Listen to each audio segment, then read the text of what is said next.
On est plutôt fun. Et du Bon, coup, on bah, va ça te réexpliquer le podcast Ok. quand ça va commencer. Bah d'ailleurs, Merci d'être venu avec des chouquettes, en tout cas, c'est Ouais, je super t'en sympa prie, de ta part. Je t'en prie. Putain, je m'y attendais pas, j'ai mangé les chouquettes et en fait elles sont je savais, fourrées. moi je me Ouais, suis elles sont dit, ultra bonnes. je suis sûr, Mais je les connais, celles-là, je suis déjà venu ici. je suis sûr, je les ai vues, j'ai dit, à mon avis, elles sont fourrées. Putain, je m'y attendais pas. J'ai attendu 40 minutes de podcast, j'ai dit, ouais, 40 minutes, c'est bon, on peut commencer on peut taper dans les chouquettes. C'est moi qui ai craqué en premier, non? Ouais, Tu m'as regardé, j'ai vu ton regard. J'ai vu, ok, porte ouverte, c'est bon. Dans 5 minutes, je peux prendre une chouquette. Je suis accepté.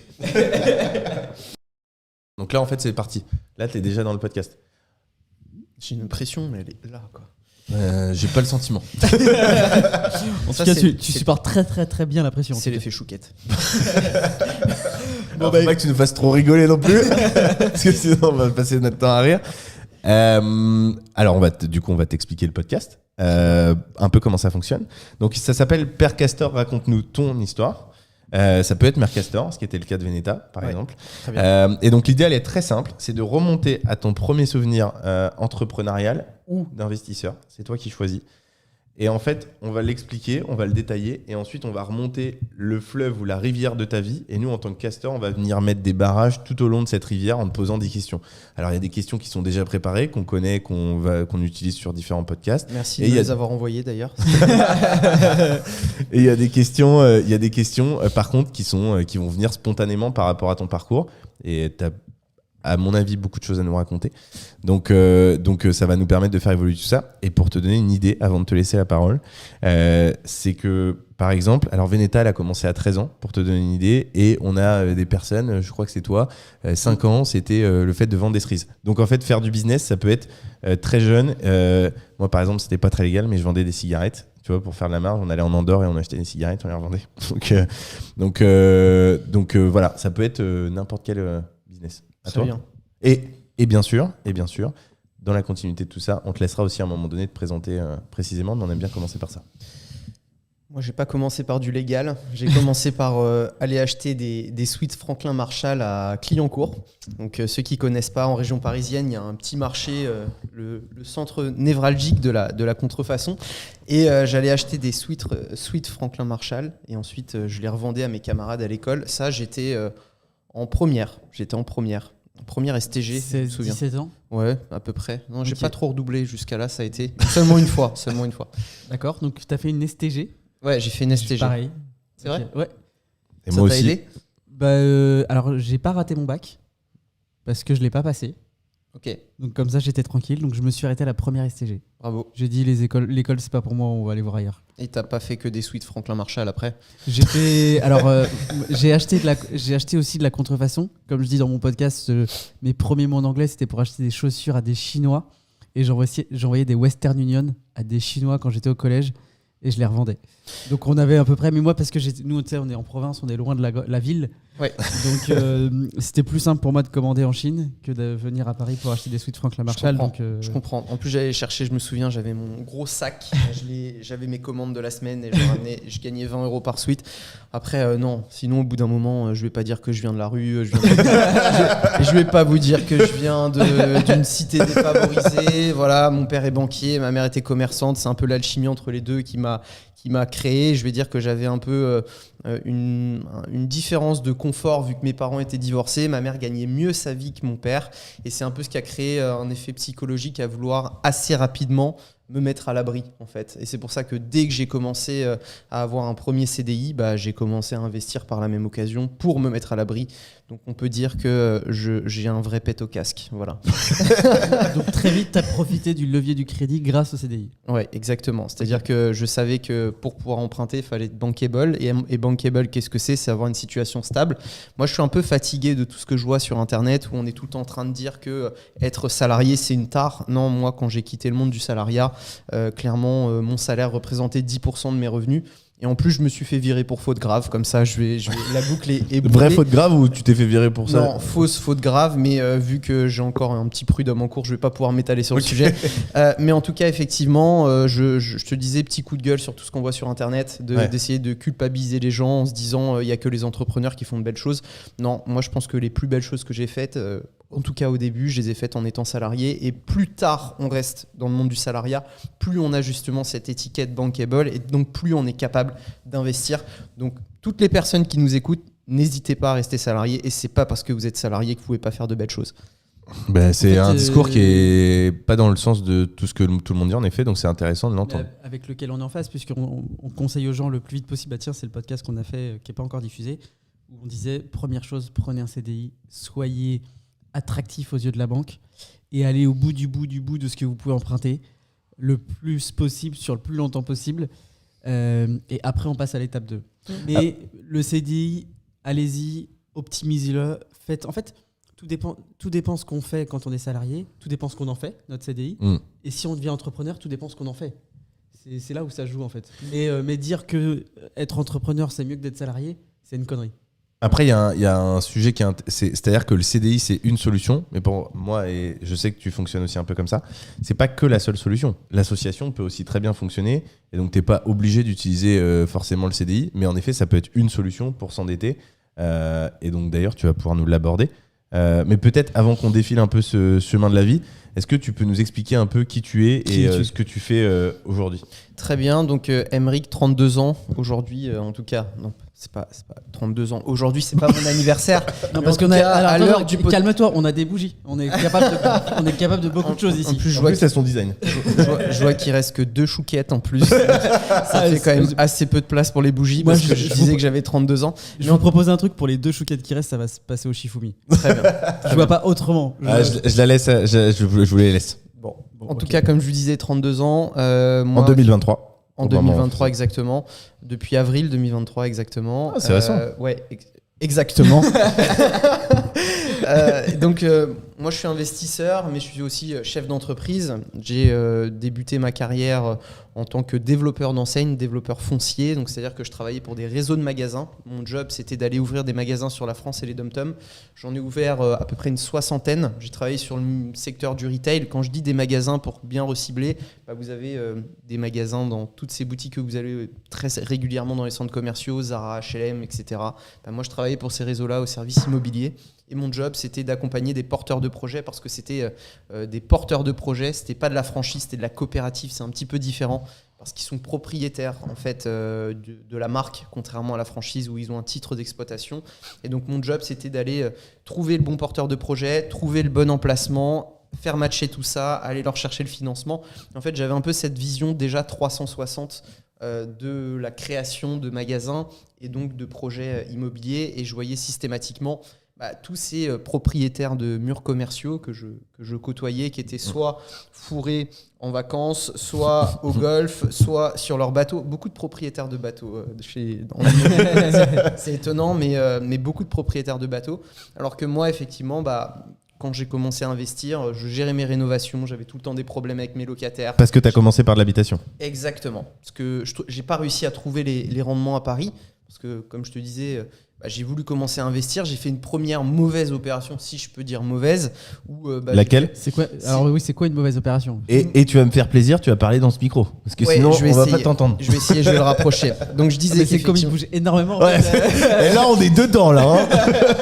Tu sais, quand les gens mentent, ils ont besoin de... Ils ont besoin de bouger un peu. Donc, non, comme je vous explique, quand je vous dis pas une bonne opération, pas aussi bonne, même si en réalité on fait jamais une très bonne opération, on a toujours des moyens d'optimiser un peu les choses. Ouais. Mais en tout cas, ce que j'ai fait, c'est que j'ai acheté un peu à l'image que ce qu'avait fait ma mère. Elle avait acheté 3-4 appartements dans le 78, du côté de Chatou, le Vésinet, pour ceux qui connaissent. Et j'ai fait un peu la même chose, c'est-à-dire que j'ai acheté un 40 mètres carrés, j'ai mis quasiment 25 000 euros d'apport qui correspondait à l'ensemble de l'argent que j'avais disponible sur mon compte à ce moment-là. T'avais quel âge ?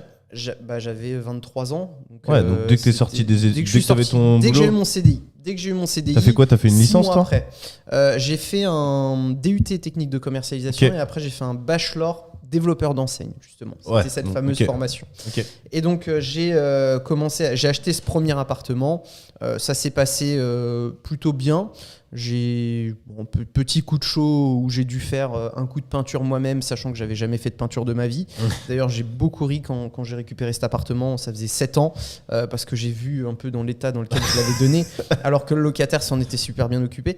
Et donc tout ça pour vous dire que je m'étais pas formé, j'y connaissais strictement rien. T'étais pas rien. Très bon peintre ? Ah, j'étais mais pas très bon peintre du tout. J'étais vraiment mauvais dans le bâtiment. Et donc, effectivement, ne trouvant plus les rendements suffisants à Paris, parce que j'ai commencé à regarder un peu tout ce qui se passait sur Internet, je voyais des mecs qui faisaient des opérations à 10-15% de rendement. C'était qui ces mecs à l'époque? Je sais pas, ça devait être Cédric Anissette ou Olivier Seban. Enfin, je Ouais. regardais un peu tout ce qu'il y avait sur Par Internet. contre, à ce moment-là. ce qui est hyper intéressant, et j'ai vu un réel parce qu'en ce moment t'en sors plein de toi. Ce qui est hyper intéressant, c'est ce que tu as dit, et du coup ça va dans la continuité, c'est-à-dire que c'était pas l'opération parfaite, mais en même temps, si t'attends l'opération parfaite, tu l'as fait jamais, je ne sais pas, mais en tout cas, tu vas mettre des années potentiellement avant de la trouver. Or toi, t'es arrivé, t'as dit bon, fine, c'est peut-être pas parfait, mais je le fais. Ouais, c'est que déjà, je sais pas, j'avais envie d'acheter. Tu vois, ça, c'était une obsession. Il y en a certains qui achètent pour leur résidence principale. Moi, je voulais acheter, utiliser l'argent des autres pour acheter et utiliser l'argent des autres pour rembourser ce prêt. Donc, effectivement, ça m'a mis dans une situation où assez rapidement, je me suis engagé dans ce projet. Peut-être par inconscience, j'en sais rien, mais en tout cas, ça m'a permis de me mettre le pied à l'étrier. Et là, je me suis dit, attends, c'est bizarre parce que t'as quand même pas du tout les mêmes perfs sur le papier. Hein. Toi, t'es à 6 ou 7% de rendement. Je me souviens, en location meublée, en plus, je l'avais fait sans meubles à l'époque. Il y a rien qui va. N'importe quoi, rien qui allait. Le locataire était sympa. Il est resté 7 ans sans arriéré de loyer. Enfin, vraiment, c'est un miracle. Et donc, me disant, voilà, comment est-ce qu'on fait ces rendements-là? Et je me suis dit, je trouve pas les rendements à Paris. Donc t'avais quoi? T'avais 7 en théorie et t'avais 5 en réalité, ou t'avais 10 en théorie et 7 en réalité? C'est-à-dire, je sais pas. Tu disais que ton rendement, il correspondait pas forcément à ce que t'avais imaginé. Ah, j'avais. Non, quand je dis il correspondait pas à ce que j'avais pu voir. En fait. Ah oui, C'était ok. que. En réalité, j'avais fait cette opération sans me renseigner. Là, je Ok. regarde des vidéos et je vois Ok. des mecs qui font des trucs 2 fois mieux que moi. Et là, je me D'accord. dis, attends, il y a un problème. Donc, je trouvais pas les rendements à Paris. Donc, je suis parti m'exiler à Marseille. Pourquoi Marseille? Parce que j'avais analysé un peu comme tout le monde quelle est la carte des rendements. Alors, par rapport à la taille de ville, j'avais vu Le Havre, j'avais vu Marseille. Et je me suis dit, bon, franchement, Le Havre, J'aime bien le soleil. il y avait même pas Édouard Philippe à l'époque. Enfin, vraiment, c'était pas du tout la même chose. Donc j'ai pris le TGV et puis il y avait le soleil. C'est exactement ça, Erwan. Il y avait vraiment le soleil et j'ai décidé de partir, de prendre le TGV, et le petit Parisien qui débarque et là qui achète à des prix mètre carré 10 fois moins cher, parce que j'achetais à 1000 balles du mètre moi à l'époque, alors que les loyers étaient à peine 30% moins chers. Ouais. Un vrai dysfonctionnement de marché. C'est ça. Donc là, t'avais 24 ans là. Ouais, j'avais 24, un peu entre 24 et 25 ans. Ok. Un Parisien qui débarque à Marseille. Ah à il se fait 24 défoncer, ans. il se fait défoncer par tout le monde, hein, clairement. On va Il pas. se- Il se fait défoncer pourquoi? Parce qu'il y a une rivalité, parce qu'on sent qu'on peut le pigeonner, parce qu'on. Ouais, C'est c'est quoi, surtout ça. C'est surtout ça. C'est t'imagines bien le petit Parisien qui descend avec son reste d'économie. Ces petits mocassins. Non, peut-être pas quand même. Non, j'avais pas les mocassins à ce moment-là. j'avais pas les Je vais mocassins. raconter l'histoire des mocassins avec l'histoire à Angers. Tu sais, où tu t'es fait renverser une bouteille sur les mocassins. Ah oui, Je pensais même pas à ça en plus. D'ailleurs, s'ils nous écoutent, merci à toi. donc comme je te disais, j'ai commencé à acheter des appartements. Je voulais doper la performance de ces appartements. Donc, j'ai commencé à faire de la location saisonnière. Un appartement tous les 6 mois, un immeuble tous les 6 mois. Et puis, ça a commencé comme ça à se développer jusqu'à une 40aine, 50aine de lots. Et puis, ce qui était bien, c'est qu'en plus, quand je discutais avec les Marseillais locaux, je pense que tout le monde a déjà fait cette expérience de se dire, tu discutes avec quelqu'un, il dit non mais là tu vas pas y arriver, là t'es fou de faire ça, acheter dans des quartiers aussi mal famés, parce que pour ceux qui connaissent, moi j'ai acheté dans le 1er, 2e arrondissement, hyper centre. Pourquoi tu disais Erwan tout à l'heure, anomalie de marché? Complètement. Je me dis attends, c'est quand même bizarre, à Marseille, 2e ville de France, on se retrouve avec un secteur hyper centre qui est moins cher que sa périphérie, alors que normalement c'est complètement l'inverse. Ouais. Par ces histoires de vent, pour ceux qui savent, les banlieues ouest, vous savez parfaitement, je pense que ça a déjà été dit dans d'autres podcasts, mais bref, en tout cas tout ça pour dire qu'on ne croyait pas à mes projets.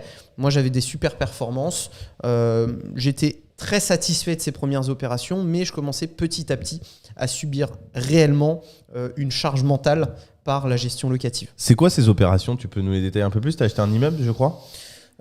J'ai commencé donc dans la rue Colbert. Alors non, le premier c'était rue Montolieu, un coup de fusil.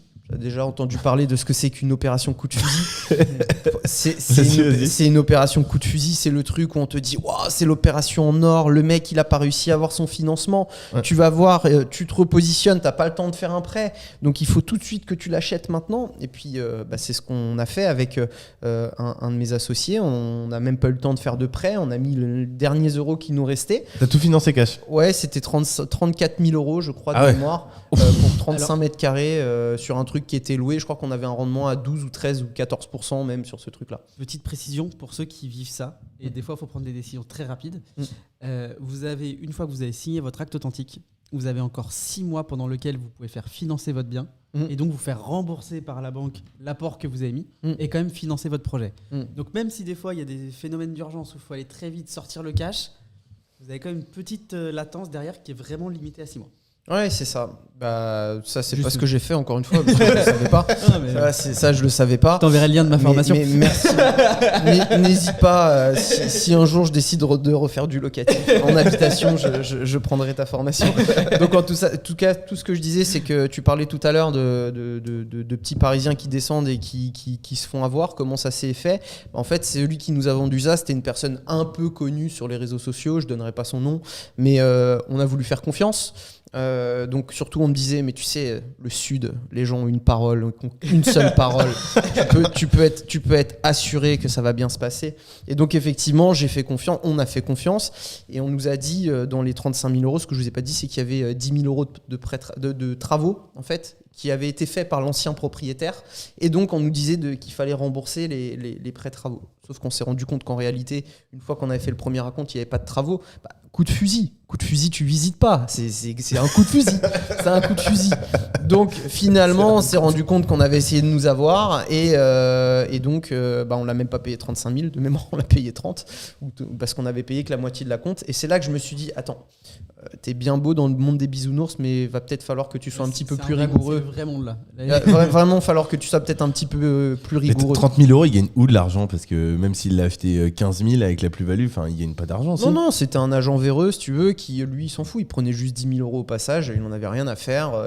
Ça se fait beaucoup, toutes ces personnes qui signent des promesses et puis ils prennent des capacités de substitution, ils placent d'autres personnes, ils prennent une commission au passage et basta. Lui, il va juste avoir un chèque sur son compte, il va pas gérer le locataire. C'est vrai que ça se fait moins chez nous, j'ai l'impression. Après, en Bretagne ou ça se fait. Moi, je l'ai beaucoup vu dans mon métier d'agent immobilier. Mais on m'a dit en Bretagne, les gens n'ont qu'une parole. En vrai, je pense beaucoup plus. En fait, les milieux un peu, moi, ce que j'appelle les milieux terriens, vraiment. Ouais. Effectivement, genre tu sors vraiment, on se tape dans la main, ça suffit.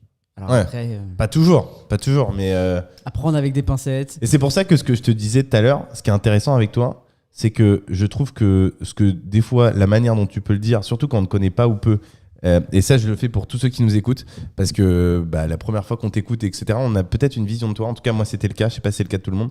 Et en fait, t'es pas du tout comme ça. Alors, je te connais pas non plus super bien, mais en tout cas, ce que je disais à Aymeric avant le podcast, on n'a pas couché encore. pendant l'enregistrement, c'est que même si il est tout beau, tout nickel, tout machin, il a une parole, et en tout cas jusqu'ici avec moi, j'ai pas vu sur beaucoup de choses, mais sur le peu que j'ai vu, tu l'as plus que respecté et plus qu'honoré, et ça c'est particulièrement appréciable. Donc ça arrive que même à Paris, des personnes aient des paroles. Ouais, surtout en fait j'ai fait exprès de te prendre comme exemple, comme étant la seule personne avec qui je tiens ma parole, parce que tu comprends en même temps, il fallait bien en prendre un. Alors en plus, s'il faisait un podcast et qu'il pouvait donner cette image à un maximum de personnes, c'était plutôt une bonne chose. Bon, Marseille, tu l'as acheté 30 000. Donc Marseille, cette acquisition-là... Rentable ou pas finalement Ouais, rentable. Quand on achète 1 000 euros du mètre... Même si on se fait un peu avoir... En fait, t'achètes même pas au prix de la construction, donc en soi, même si tu te fais un peu avoir et que tu pourrais mieux faire, en fait, quand tu fais des trucs comme ça, tu limites la casse. Ouais, tu limites la casse parce que c'est pas une grosse somme. Maintenant, tu sous-estimes aussi toutes les galères qu'il peut y avoir. Tu vois, moi, quand j'ai commencé dans l'habitation, quand j'ai acheté ce truc-là, je savais pas ce que c'était qu'un arrêté de péril. Je savais pas ce que c'était qu'un impayé. Je savais pas ce que c'était qu'une obsolescence des aménagements, surtout sur des travaux qui avaient pas été exécutés. Tu vois. C'est ce que j'allais dire. Tu vois, si l'immeuble s'effondre un peu comme Alexandre, les 30 000 euros peuvent vite te coûter beaucoup plus cher. Hein. Et comment tu t'organises dès le début? Tu mets une gestion locative ou tu fais tout toi-même? Ça, non. Ça, on a fait nous-mêmes. On a fait nous-mêmes sur ce premier appartement. Jusqu'à combien? Comment ? Jusqu'à combien de lots ? En fait, on a fait énormément de location saisonnière au démarrage, donc très peu de gestion locative. Mais après, sinon, je pense à partir d'une quinzaine. Il y a un immeuble de 11 lots que j'avais acheté rue Nationale, là, que je suis en train de revendre à la découpe. Toujours à Marseille ? Toujours à Marseille, ouais. À la découpe. À la découpe, et effectivement, cet immeuble, j'ai acheté les appartements, je l'ai rénové en location saisonnière au fur et à mesure des départs des locataires. Et c'est là que j'ai mis en gestion cet immeuble-là. Ok. Ça marche. Et donc là, je rebondis sur cet immeuble que tu vends à la découpe. Donc là, tu allies qui est à la base d'une opération qui était une opération d'investissement immobilier. Et quand tu en sors, tu la convertis un peu en opération de marchand. Je suis en train en ce moment de la faire. Hein. C'est de l'actualité. Hein. C'est-à-dire que, en fait, en réalité, j'ai assez peu fait de marchand. J'en ai assez peu fait. J'ai plutôt fait des arbitrages court-moyen terme. Okay. C'est-à-dire que quand j'achetais, j'avais pas forcément la volonté de revendre. C'est pour ça que j'ai quasiment jamais pris d'engagement de revente, sauf en ce moment. Mais je pense que vous savez pourquoi. À côté de ça, sinon, j'ai toujours. En fait, je pense profondément que les personnes ont du mal au début à revendre, alors que c'est clairement la rotation qui crée l'enrichissement dans l'immobilier et pas la capitalisation. Mais en fait, je pense qu'ils ont tous du mal à revendre pour 2 raisons. Première raison, c'est qu'ils ont tellement galéré à obtenir leur financement qu'ils se disent « Oh là là, mais dis donc s'il faut que je reparte là-dedans. » Non mais tu te rends compte en plus, il y a eu des allers-retours, des trucs qui ne sont pas passés comme prévu. En fait, ça a souvent été la croix et la bannière pour faire l'opération, mais qui a fini quand même par créer de la valeur. Ça, c'est la première raison pour laquelle on ne vend pas. Et la deuxième raison qui est encore pire que ça, c'est pour moi le lien affectif. Du fait que c'était compliqué, tu as un lien affectif et donc c'est encore plus difficile de pouvoir revendre. Alors que finalement, quand des opérations sont très simples à sortir, quand tu les as quasiment pas vues, quasiment pas visitées ou quoi que ce soit, tu as beaucoup moins l'aspect sur ces 2 points-là et tu as une capacité à pouvoir revendre beaucoup plus facilement. Et je rajoute un 2 bis, c'est-à-dire qu'en général, les gens, ils ont emprunté à 1%. Et là, ils se disent, si je revends, il faut que je solde mon crédit et que je réemprunte à 4%. Oui, tout à fait. Et donc, ça vient compléter ce que tu dis. Et effectivement, je pense que la rotation, l'arbitrage, moi, à titre personnel, je le fais 1 fois par an. Et je conseille à tout le monde de faire votre arbitrage. Est-ce que toi, tu as une règle où tu te dis, tiens, si ça représente tant de loyer, ma plus-value, j'y vais pas. Comment ou c'est au feeling ? Aujourd'hui, Non, il n'y a pas de feeling. Enfin, il n'y en a plus. Il n'y en a plus de feeling. Non, aujourd'hui, moi, je suis dans une phase massive de revente. Mais si vous voulez qu'on continue avant sur les différentes opérations et comment j'en suis arrivé à l'immobilier commercial, on peut le faire. Mais là, je suis vraiment dans une phase où aujourd'hui, je revends tous mes lots d'habitation que je ne suis pas capable d'exploiter en location saisonnière. Voilà. Donc, Donc, tu gardes une partie en location saisonnière. Exactement. En fait, la location saisonnière, pour moi, c'est... Dans la vision de l'entrepreneuriat, c'est qu'on a d'un côté un socle. Qu'est-ce que c'est ce socle ? C'est des activités que tu vas gérer et qui vont te permettre de payer tes charges. Quand je dis pas les charges de la structure, mais tes charges personnelles, donc ton train de vie, ton rythme de vie, voire un petit peu plus. Mais par contre, toutes ces activités-là doivent avoir un point commun, c'est qu'elles te nécessitent très peu de temps.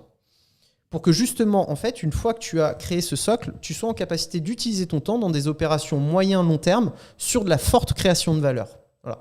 Donc ça veut dire que tu peux très bien avoir des opérations immobilières qui rentrent dans ton socle, comme c'est pour ça que pour moi j'ai choisi l'immobilier commercial, parce que j'ai 0 investissement, enfin j'ai 0 capex et surtout j'ai aucune gestion dans mes actifs, donc ça ne me demande pas d'utiliser de mon temps pour la gestion de ces actifs, mais par contre ça ne m'empêche pas de me dire sur l'année 2023 je vais faire une opération où je vais gérer un déplafonnement, où je vais gérer un départ de locataire, mais pas forcément en commerce, mais en tout cas une plus forte création de valeur, mais qui va pas forcément être sur une période courte, mais qui va être plutôt à moyen long terme. Ok, tu t'es assuré ton revenu minimum avec peu de temps, peu d'engagement pour pouvoir faire des coups sur le reste. Ouais, c'est un peu mon délire en ce moment de me dire chaque année je veux une nouvelle activité pour renforcer ce socle parce qu'on n'est pas à l'abri d'avoir une partie de ce socle aussi qui s'effrite. Et à côté de ça, ce que je veux, c'est quand même m'associer avec les bonnes personnes, faire des grosses opérations, aller sur des projets aussi qui peuvent, en dehors de l'aspect financier, me plaire et m'apporter du bonheur. Qui s'amuse, ouais. Voilà, c'est ça. Et effectivement, c'est un peu cette séparation et cette organisation qui fait qu'aujourd'hui, je m'en sors plutôt pas mal. Mais je pense que la première étape, avant tout, c'est de gérer ce socle. Et pour revenir un peu sur mon parcours, la location saisonnière, pour moi, c'était le socle, ce fameux premier socle qui permettait de pouvoir avoir un certain nombre de lots sans avoir beaucoup d'implications. Et beaucoup de personnes vont se poser la question, pourquoi tu revends tout ce qui est location à l'année ? Pourquoi de l'habitation ? Pourquoi tu revends l'habitation, tout ce qui n'est pas saisonnier, pourquoi tu le revends ? Parce que l'habitation, c'est l'obsolescence des aménagements. En fait, quand tu achètes de l'habitation, en fait, on va reprendre les choses de façon plus terre à terre. Moi, je pense profondément qu'on se dirige vers l'habitation plus par facilité que par réelle analyse et benchmark des différents types d'investissements en immobilier qui existent. Je m'explique. Pourquoi par facilité vers l'habitation ? Déjà, première chose, parce que quand on regarde l'habitation, c'est notre quotidien. On a tous une salle de bain, on a tous un salon, on a tous tout ce que tu veux. Donc quand on pense investissement, naturellement, on va penser habitation. Deuxièmement, on a tous eu un besoin de se loger dans sa vie. On se marie ou on a une copine, on s'installe avec ou on divorce, etc. Donc pareil, naturellement, on va encore penser investissement, donc habitation. Troisième raison, quand on prend un immeuble, vous voyez ici un très bel immeuble dans Paris, on va avoir 2 locaux commerciaux au rez-de-chaussée, une vingtaine d'appartements au-dessus. On a un rapport de 2 pour 20 en immobilier commercial par rapport à l'habitation, donc naturellement 1 pour 10. Et donc, il y a un volume d'offres beaucoup plus faible en commerce qu'en habitation. Donc naturellement, encore une fois, on va se diriger vers l'immobilier d'habitation. Donc, j'en avais un quatrième, mais je l'ai oublié, mais c'est comme ça. Peut-être c'est ce que tu penses, mais tes partenaires comprennent ce que tu fais. C'est-à-dire que la banque comprend ce que tu fais, parce que tu vas voir ton banquier et tu dis j'ai pas de RP, mais je veux investir, Bon, il te comprend. Tu lui dis je veux acheter en particulier. En particulier, quand tu commences. Dis, je veux acheter un local commercial. Je pense que le banquier ne comprend pas tout à fait de la même manière encore. Je pense que tu es un peu plus un ovni. En fait, ça dépend du banquier. Si c'est ton banquier que tu vas voir pour ta routine, celui que tu as en contact qui est dans l'agence. Par contre, quand tu vas voir un banquier pro, je pense qu'il comprend beaucoup mieux l'investissement. Oui, en fait, l'avantage de l'immobilier commercial, c'est qu'on n'est pas HCSF, le Haut Conseil de stabilité financière. En fait, pourquoi ? Parce que de base, on est en prêt pro. Il n'y a pas de prêt particulier sur de l'immobilier commercial. Donc ça veut dire que déjà, directement, tu vas t'orienter sur des conseillers professionnels. Après, si tu arrives en plus, et ça c'est un petit tip que je peux vous donner, à justifier un développement patrimonial par un développement de tes activités, c'est-à-dire qu'en gros, imaginons, je sais pas, tu as une activité d'échafaudage, demain tu as besoin de stocker des échafaudages parce que ta société elle se développe, tu vas aller acheter un bâtiment de stockage ou d'entrepôt pour pouvoir placer tes échafaudages. AZ Metal, peut-être que certains connaissent, tu regarderas dans Paris quand vous baladerez. Le mec, je l'ai rencontré chez le notaire, il m'expliquait 150 millions d'euros d'actifs aujourd'hui. Comment il a fait ? La seule chose, c'est qu'à chaque fois, il a une boîte il a sa boîte d'échafaudage, il justifiait pour le développement de sa structure de l'acquisition de nouveaux bâtiments. Et c'est comme ça qu'il est parvenu à avoir 150 millions d'euros en achetant 2-3 bâtiments d'entrepôt qui sont valorisés entre 2 et 3-4 millions d'euros chaque fois. Donc c'est toujours cette mouvance qu'il y a en n'importe quel profil. Et tu peux le regarder parce que tu t'orientes souvent sur les élites. N'importe quel profil. On commence par l'entrepreneuriat, on commence par ça. On vient créer de l'immobilier parce que c'est beaucoup plus facile et les flux générés par l'entrepreneuriat permettent de faire de l'immobilier. Et naturellement, qu'est-ce qui se passe à la fin ? En fait, on fait que de l'immobilier. On veut plus gérer cette activité entrepreneuriale qui nous prend beaucoup trop de temps. En fait, c'est le schéma classique, c'est une société d'exploitation. On se dit, si j'achète une usine ou des bureaux ou un local commercial, la holding, et puis en fait, tout l'argent circule et on se crée son propre écosystème. Et même si ta société d'exploitation, une année exceptionnelle, elle ne gagne pas d'argent, en fait, tu auras capitalisé sur ton IMO. Et tu avances quand même du côté IMO. Et il n'y a pas d'année pour rien. Et j'irai un peu plus loin, et là je vais aller dans ton sens, mais pour le coup ça va pas être tout le temps le cas sur ce sujet-là, mais je vais dans ton sens. Quand on regarde factuellement les plus riches, il y a 2 catégories de personnes riches en immobilier en France et probablement dans le monde. C'est 1, les promoteurs, et 2, les propriétaires de locaux commerciaux. Systématiquement, quand tu regardes les gens les plus riches, ceux que tu disais, qui font du bateau, du golf, etc., ils ont toujours du pro. Non mais c'est vrai. En fait, ils ont, comme tu dis Amaury, très justement, c'est de l'immobilier d'entreprise en général. C'est-à-dire qu'on va avoir cette grande strate de l'immobilier d'entreprise. On va avoir donc d'un côté l'immobilier commercial, l'immobilier de bureau, l'immobilier logistique. Quelle est la définition de l'immobilier commercial ? C'est un lieu permettant d'exercer une activité de commerce. Même chose pour le bureau, même chose pour l'entrepôt logistique. Et en fait, simplement, parce qu'on a dévié sur ce que je disais tout à l'heure, pourquoi est-ce qu'on ne fait pas ce benchmark où on regarde l'ensemble des responsabilités qu'on peut avoir sur un actif et ensuite qu'on fait son choix sur ce type d'investissement. Non, nous, naturellement, par facilité, et j'arrive sur mon 4e point, c'est l'accès à l'information. On a un accès à l'information, l'immobilier d'habitation, qui est beaucoup plus simple. Autour de soi, on a tous une tata Jacqueline, un tonton René en repas de famille qui a déjà acheté un appartement, qui a acheté un appart ou quoi que ce soit. Donc, par contre, l'inverse est beaucoup plus difficile. Donc, parce que c'est des gens qui sont souvent extrêmement riches.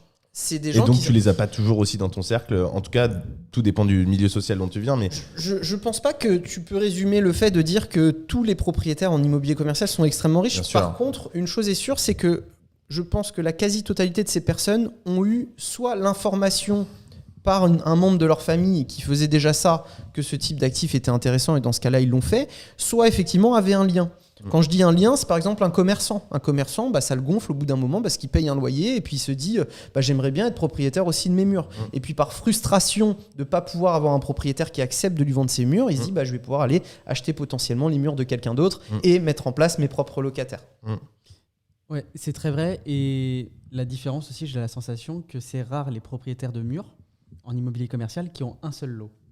C'est-à-dire qu'une fois que tu y as goûté, et c'est pour ça peut-être que tu dis que c'est ceux qui sont riches, parce qu'en fait c'est ceux qu'une fois que tu y as goûté pour en avoir quelques-uns, en fait une fois que tu y as goûté, tu veux que ça. Non, et puis il y a un peu, je dirais il y a deux profils. Je connais pas précisément ce sujet-là, mais c'est le sentiment que j'ai de l'extérieur. C'est soit un peu un propriétaire, mais plutôt terrien justement, qui a 2-3 locaux dans son village parce que il connaît un petit peu la ville et c'était un commerçant.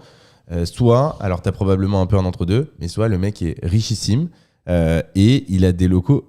Moi, j'ai deux profils en tête. Les mecs sont richissimes, mais vraiment. C'est des gens qui sont très très riches et ils ont que du pro. Et ils font des contrats. Non, pas encore, malheureusement. Ça arrive. Pas que je sache pour Aymeric. On passe les 10 et après on verra. Mais non, c'est vrai qu'il y a un peu ces deux profils-là. Or, et en habitation, tu connais des gens qui sont riches, mais c'est pas du tout le même niveau de richesse. C'est un peu comme si tu comparais marchand de biens et promoteur. Tu vois, tu as des gens qui sont assez riches en marchand de biens, qui gagnent bien leur vie, qui ont des bons niveaux de vie par rapport à quelque chose de commun.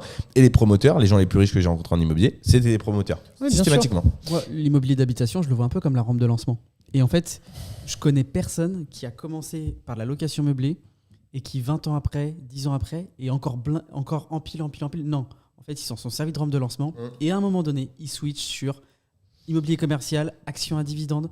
Mais des gens qui font leur carrière entière sur de l'immobilier d'habitation, il n'y en a pas beaucoup. Si, tu as le gars là sur Paris, là, qui est un peu connu. Gilles Grimm. Ouais, Gilles Grimm. C'est que ça, lui. Je ne le connais pas personnellement, okay. Je ne vais pas pouvoir t'en parler. Mais en tout cas, une chose est simple. Pour résumer ce que vous venez de dire, je dirais que pour que quelque chose soit duplicable, il faut qu'il soit simple. Il faut simplifier pour dupliquer. Donc plus tu vas avoir un modèle économique qui va être difficile à gérer, plus tu vas utiliser ton temps, non pas dans le développement de nouveaux actifs, mais exclusivement dans la gestion des premiers. Donc c'est pour ça que l'avantage de l'immobilier commercial, et c'est pour ça naturellement que tout le monde se dirige, mais c'est pas que l'immobilier commercial, c'est l'immobilier d'entreprise en général, c'est le fait de ne pas avoir la responsabilité des aménagements. C'est pas toi qui fais les travaux. Les problèmes de seconde œuvre avec vos locataires en habitation et avec mes locataires en habitation, pour ceux qui restent encore, j'ai mon petit défi personnel de ne pas avoir à remplir cette petite attestation au mois de juin parce que j'aurais tout dégagé. mais en tout cas, tout ça pour vous dire que effectivement, ce sont des personnes qui vont utiliser 95% des problèmes de gestion avec tes locataires, ça va être des problèmes de seconde œuvre. T'enlèves cette responsabilité, t'as quasiment plus de problèmes de gestion. Après, ça va rester du gros œuvre. Mais quand c'est du gros œuvre, c'est un vrai problème. Finalement, et dans les deux cas, ça le sera. Et puis quand tu as un locataire qui, quand il vient d'arriver en immobilier commercial, pardon, je dis immobilier commercial parce que c'est plus simple, mais qui arrive, qui met 80 000 euros de travaux pour le second œuvre, tu sais que tu l'as pour un moment. Ouais. Je vais te donner un exemple. Ce qui est bien, parfois même, c'est qu'en immobilier commercial, tu peux avoir des valeurs de fonds qui sont plus élevées que les valeurs de murs. C'est-à-dire que toi, en tant que propriétaire, tu achètes les murs. À l'intérieur, tu as un commerçant qui va lui faire son activité et donc avoir le fonds de commerce. Le fonds de commerce, ça va être le matériel, ça va être l'enseigne, la clientèle, tout ce que tu veux. Je vais vous donner un exemple d'une opération que j'ai fait rue Poyer à Clichy, pas très très loin d'ici d'ailleurs, parce qu'on est dans le 17e arrondissement. En fait, ce que j'ai fait, c'est que j'ai loué ce local qui était brut de béton, fluide en attente. C'est-à-dire que j'ai juste fait un curage, j'ai abattu une cloison, c'était complètement pourri, j'ai abattu une cloison. J'ai fait au total 2 000 euros de travaux. Je dirais pas que j'avais un petit prêt travaux de 65 000 euros, mais ça je vous l'expliquerai pas. Je vous le dirai pas, ça reste entre nous. Hein. Donc effectivement, j'ai abattu cette cloison. Voilà, j'ai livré brut de béton fluide en attente. Le locataire a fait 250 000 euros de travaux dans la cellule. Il m'a refait toute la façade. Enfin, c'est le plus beau truc de l'immeuble en fait. Et moi, et tu peux pas savoir comme c'est jouissif de passer devant en te disant waouh, putain, c'est canon chez moi. C'est canon chez moi. Et en plus, j'ai rien fait. Mais alors rien du tout, tu vois. Et ça, je pense que ça fait partie des raisons pour lesquelles on se dit bah t'es pas responsable des aménagements. En plus, un mec va investir énormément d'argent et l'entretenir en bon père de famille pour pouvoir être capable d'avoir son activité. Et toi, en fait, la seule chose que tu fais, c'est que contrairement à l'habitation où le mec, à chaque fois qu'il t'appelle, c'est parce qu'il y a un truc qui va pas. Là, au contraire, à chaque fois que le mec t'appelle, c'est pour te demander ah bah je veux vendre mon bail, tiens, bah ok, indemnité 50 000 euros. Ah, je veux faire une autre activité, hop, indemnité de déspécialisation. Et en fait, c'est ça la vraie force. C'est-à-dire que au lieu d'être dérangé à chaque fois par des problèmes de gestion, t'es dérangé à chaque fois pour qu'on te file du pognon. Et ça, c'est quand même assez simple. Et s'il dépose en plus, tu récupères le pas de porte et tu le revends. C'est ça. Alors, pour que tout le monde comprenne bien, cette notion de pas de porte, droit d'entrée, ça va être quand on a une notion en immobilier commercial qui s'appelle le droit au renouvellement. Le droit au renouvellement, c'est que contrairement à l'habitation, on ne peut pas arrêter un bail. C'est-à-dire que le locataire, forcément, a le droit, tu es obligé en tant que propriétaire de le renouveler son bail, sauf s'il n'a pas respecté le contrat. Mais voilà, après, c'est clause résolutoire et tout le bazar. Donc tout ça pour vous dire qu'effectivement, ce locataire-là, si tu parviens à récupérer cette propriété commerciale, parfois tu vas même récupérer des indemnités. J'en ai parlé, j'ai un ami, on était à Angers, ça m'a fait beaucoup rire, sur un local de restauration que j'ai failli fuiter et que je ne dirai pas. Bah, il a changé 4 fois de locataire en l'espace de 5 ans, il a récupéré entre 35 et 50 000 euros de droits d'entrée à chaque nouveau locataire sur un truc qu'il avait acheté 380 000 euros. Alors oui, au départ, tu as l'impression que ton opération, elle est qu'à 6 ou 6,5% de rendement, mais finalement, avec simplement les droits d'entrée, je te parle même pas des loyers qu'il a perçus sur la période et les augmentations de loyers qu'il a pu faire entre chaque locataire, et ben, il a presque remboursé 50% de la valeur de son local. Incroyable. Juste petite question, et parce que je pense que tout le monde doit se la poser aussi. Brut de béton, fluide en attente, c'est quoi ça? C'est l'aménagement intérieur, c'est ça? Brut de béton, fluide en attente, ça veut dire une cellule brute. C'est-à-dire, en fait, tu as juste les parpaings, tu as juste ta dalle, et puis tu as les fluides en attente, donc l'eau, l'électricité qui sont au point. Et ensuite, c'est ton locataire qui va faire ses aménagements. Pourquoi le locataire? Ça sert à rien de faire des aménagements en immobilier commercial, parce que si c'est un coiffeur, si c'est une supérette ou si c'est un garage, les aménagements ne vont pas du tout être les mêmes. Et la première chose que va faire le commerçant, c'est de casser tout ce que tu as pu faire. Alors super, ça aura pu aider pour la visite, mais c'est pas pour autant que tu gagneras de l'argent. Pour que les gens puissent le savoir, du coup, en termes d'aménagement intérieur, en tant que propriétaire, tu es responsable de rien du tout? Tu es responsable de ce que tu fais. Donc, moins t'en as.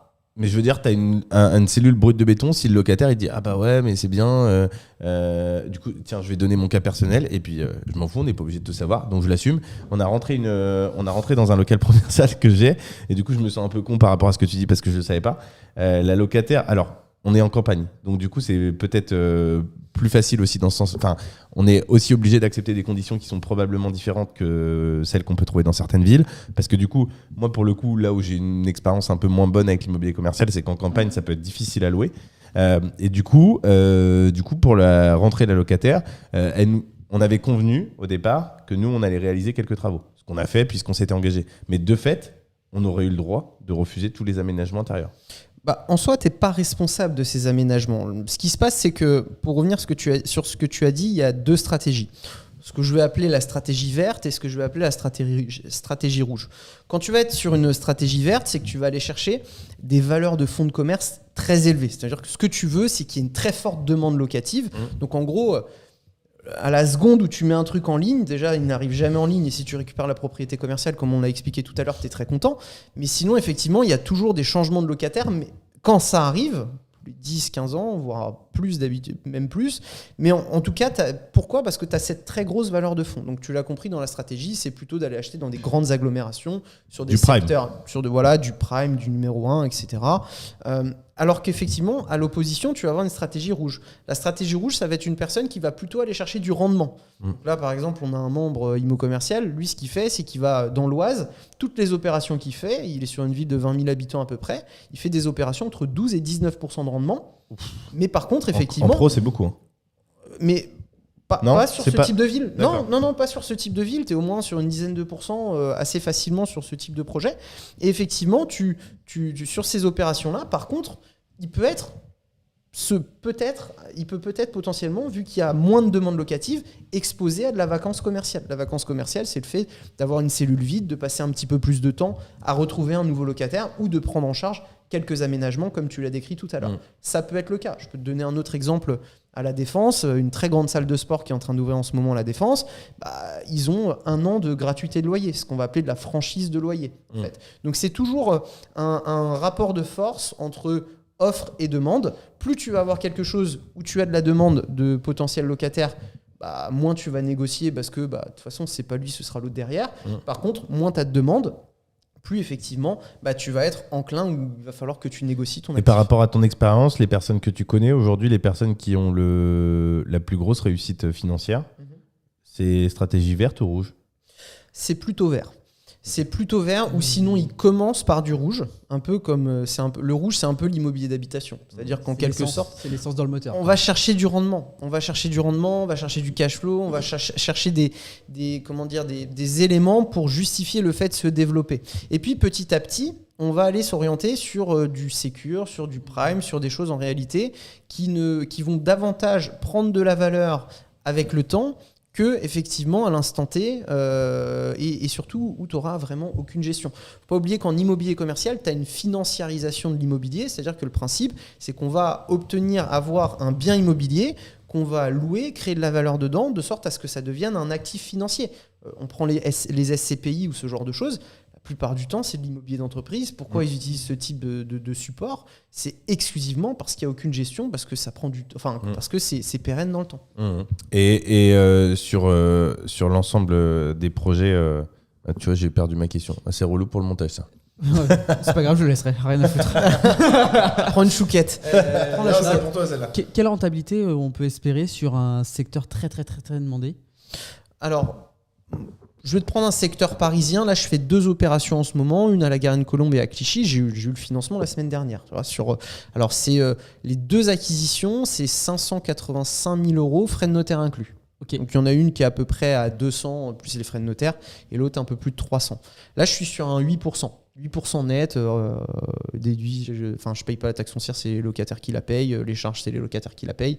Donc voilà, j'ai pas à peu près du 8. Après, si tu rentres dans Paris, tu peux plutôt tabler sur du 6. Et si tu vas sur des secteurs très prime, tu vas taper du 5 ou du 4. Voilà, ou sinon, tu peux descendre jusqu'à 1 ou 2. Mais c'est beaucoup plus. Du 1 ou 2, c'est quoi, les Champs-Élysées? Les Champs-Élysées, il y a pas grand-chose à acheter, mais rue de Rennes, j'ai vu passer des trucs à 1,5 sur des secteurs. En fait, ça devient cohérent sur une diversification de portefeuille, mais un très très gros portefeuille. Pas forcément, parce que en fait, ce qui va être intéressant, c'est qu'en immobilier commercial, la plupart du temps, ta création de valeur, tu ne vas pas la faire sur une négociation du prix.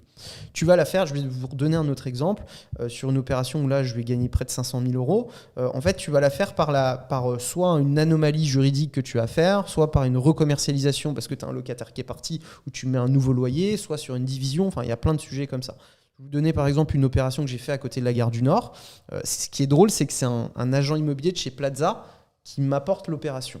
Donc il me dit, voilà Aymeric, moi je fais une opération de marchand sur l'appartement juste au-dessus, j'achète l'appartement, je le rénove, je vais prendre à peu près 60 000 euros de plus-value. C'est moi qui lui ai fait les travaux avec ma boîte de bâtiment, donc je sais que c'est ce qu'il a pris à peu près.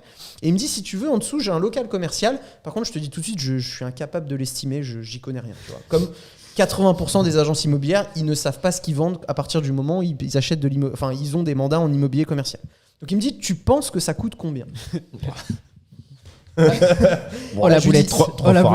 En immobilier commercial, il y a 2 choses qui permettent de définir le prix. C'est effectivement le loyer, si c'est occupé, et le taux de capitalisation. Taux de capitalisation, ça va être le taux de rendement moyen sur un secteur, si tu veux. C'est un peu, je sais pas, un appartement, ça vaut un peu sur cette rue, c'est 6% de rendement net quand on achète un actif. Là, c'est la même chose. Donc, le taux de capitalisation, je dis, écoute, ça vaut 5,5%. Et le loyer, tu le connais, c'est 2002 ou 2300 euros. Donc je lui dis, je pense que ça vaut, je crois que c'était 450 ou 500 à peu près au global, avec le prêt-travaux, comme je disais tout à l'heure, où j'avais pas de travaux, parce que c'était un locataire qui était déjà en place depuis 1997. Et effectivement, j'achète ce local-là. Il me dit, voilà. Depuis 1997, donc le loyer qui était là. J'en viens. J'y arrive. Je vois déjà les réflexes d'investisseurs. Donc effectivement, mais tu vois, tu vas bientôt faire de l'immobilier commercial. Donc effectivement, 2300 euros, 5,5%. Il me dit, voilà, j'ai demandé à la propriétaire, tout est bon, c'est OK. Le prix est validé. Donc moi, je dis, une petite sueur. Top. Je dis, c'est bien. Et attends, tu vas voir la meilleure. Donc on achète le truc. Donc en plus, c'est un grand groupe national. T'es propriétaire là? Dans l'intérim, bien sûr, depuis 3 ans. Et donc j'achète le truc. Et en fait, je fais pas gaffe parce que j'étais dans d'autres opérations, je laisse tourner. Et là, je fais les bilans il y a 3 semaines. Et puis je dis, c'est bizarre parce qu'il y a eu une indexation, c'est-à-dire que sur 3 ans, c'était triennal, c'est-à-dire que contrairement à l'habitation, les indexations en habitation, vous avez l'IRL, nous on a l'ILC, l'indice des loyers commerciaux. Quand votre IRL il augmente de 3%, nous c'est 6%, donc c'est un petit avantage, sachant qu'on n'a pas de hausse de charge en face.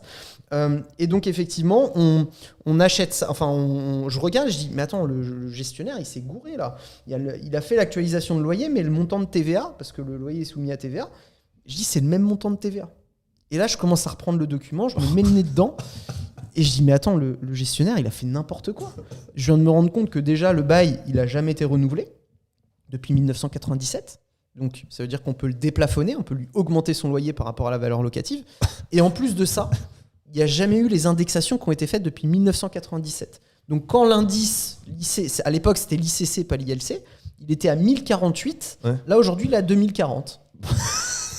Donc, en fait, ce qui se passe, c'est que sur ce loyer, on peut le multiplier par 2. C'est-à-dire, hop, tout de suite, on peut le multiplier par 2. Et en plus de ça, sachant que les loyers sont... la valeur d'un actif est proportionnelle au montant du loyer par rapport au taux de capitalisation. Quand tu augmentes 2 fois le loyer, la valeur de l'actif est doublée.